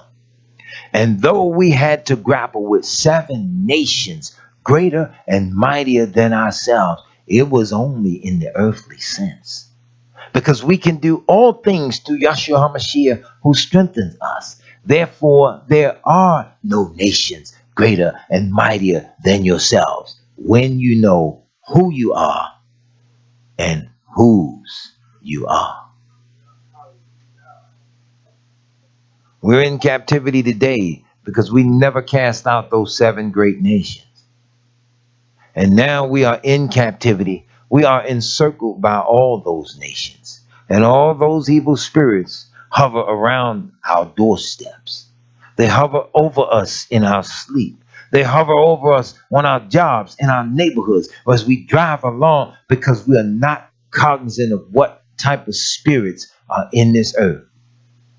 We don't fight for one another like we used to. We don't fight to obey like the Kedushans in the days of old.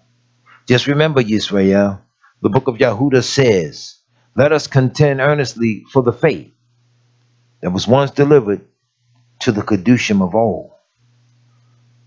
Fight for it. Pray to be made real. You don't get a better example of being real than the apostles. They ran on Yahshua. They fled, seeking their own safety. But you know what? When it was all over with, they developed such a level of strength that their own safety meant nothing to them. And every one of them died without a retirement plan.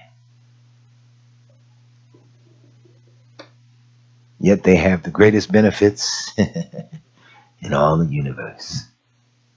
Are you really willing to forfeit that with so great an example set before you? So you fear Yahweh, you keep his commandments. You rejoice in Yahweh. You will not hear from me for the duration of this feast. You will not. Yah has able-bodied men to walk with you and to stand, to pray and to beg and to plead, to make intercession for you, to make intercession for themselves and for their own household. Deacon Reggie, stand to your feet. Minister Johnson, Stand to your feet. I ask you, Abba Yahweh, in the precious name of Yahshua HaMashiach, that you strengthen and encourage these young men. Give them the power and strength to be able to stand. For the might that is required to stand as precious men in Yahweh. We ask you to be with them, to be with their households, their wives, their children. We give you the strength to stand in Yahshua's precious name. We ask you, Abba Yah, to watch over the house of Israel. The children of Israel cast off all manner of spirits of uncleanness, rebellion, transgression, sin, falsehood, lies, whatsoever it may be. We ask you, Abba Yahweh, that you cleanse it from our house, that you let our gathering be unto the joy of your precious name in Yahshua. And let the words of our mouths and the meditation of our heart be acceptable in your sight. Hallelujah.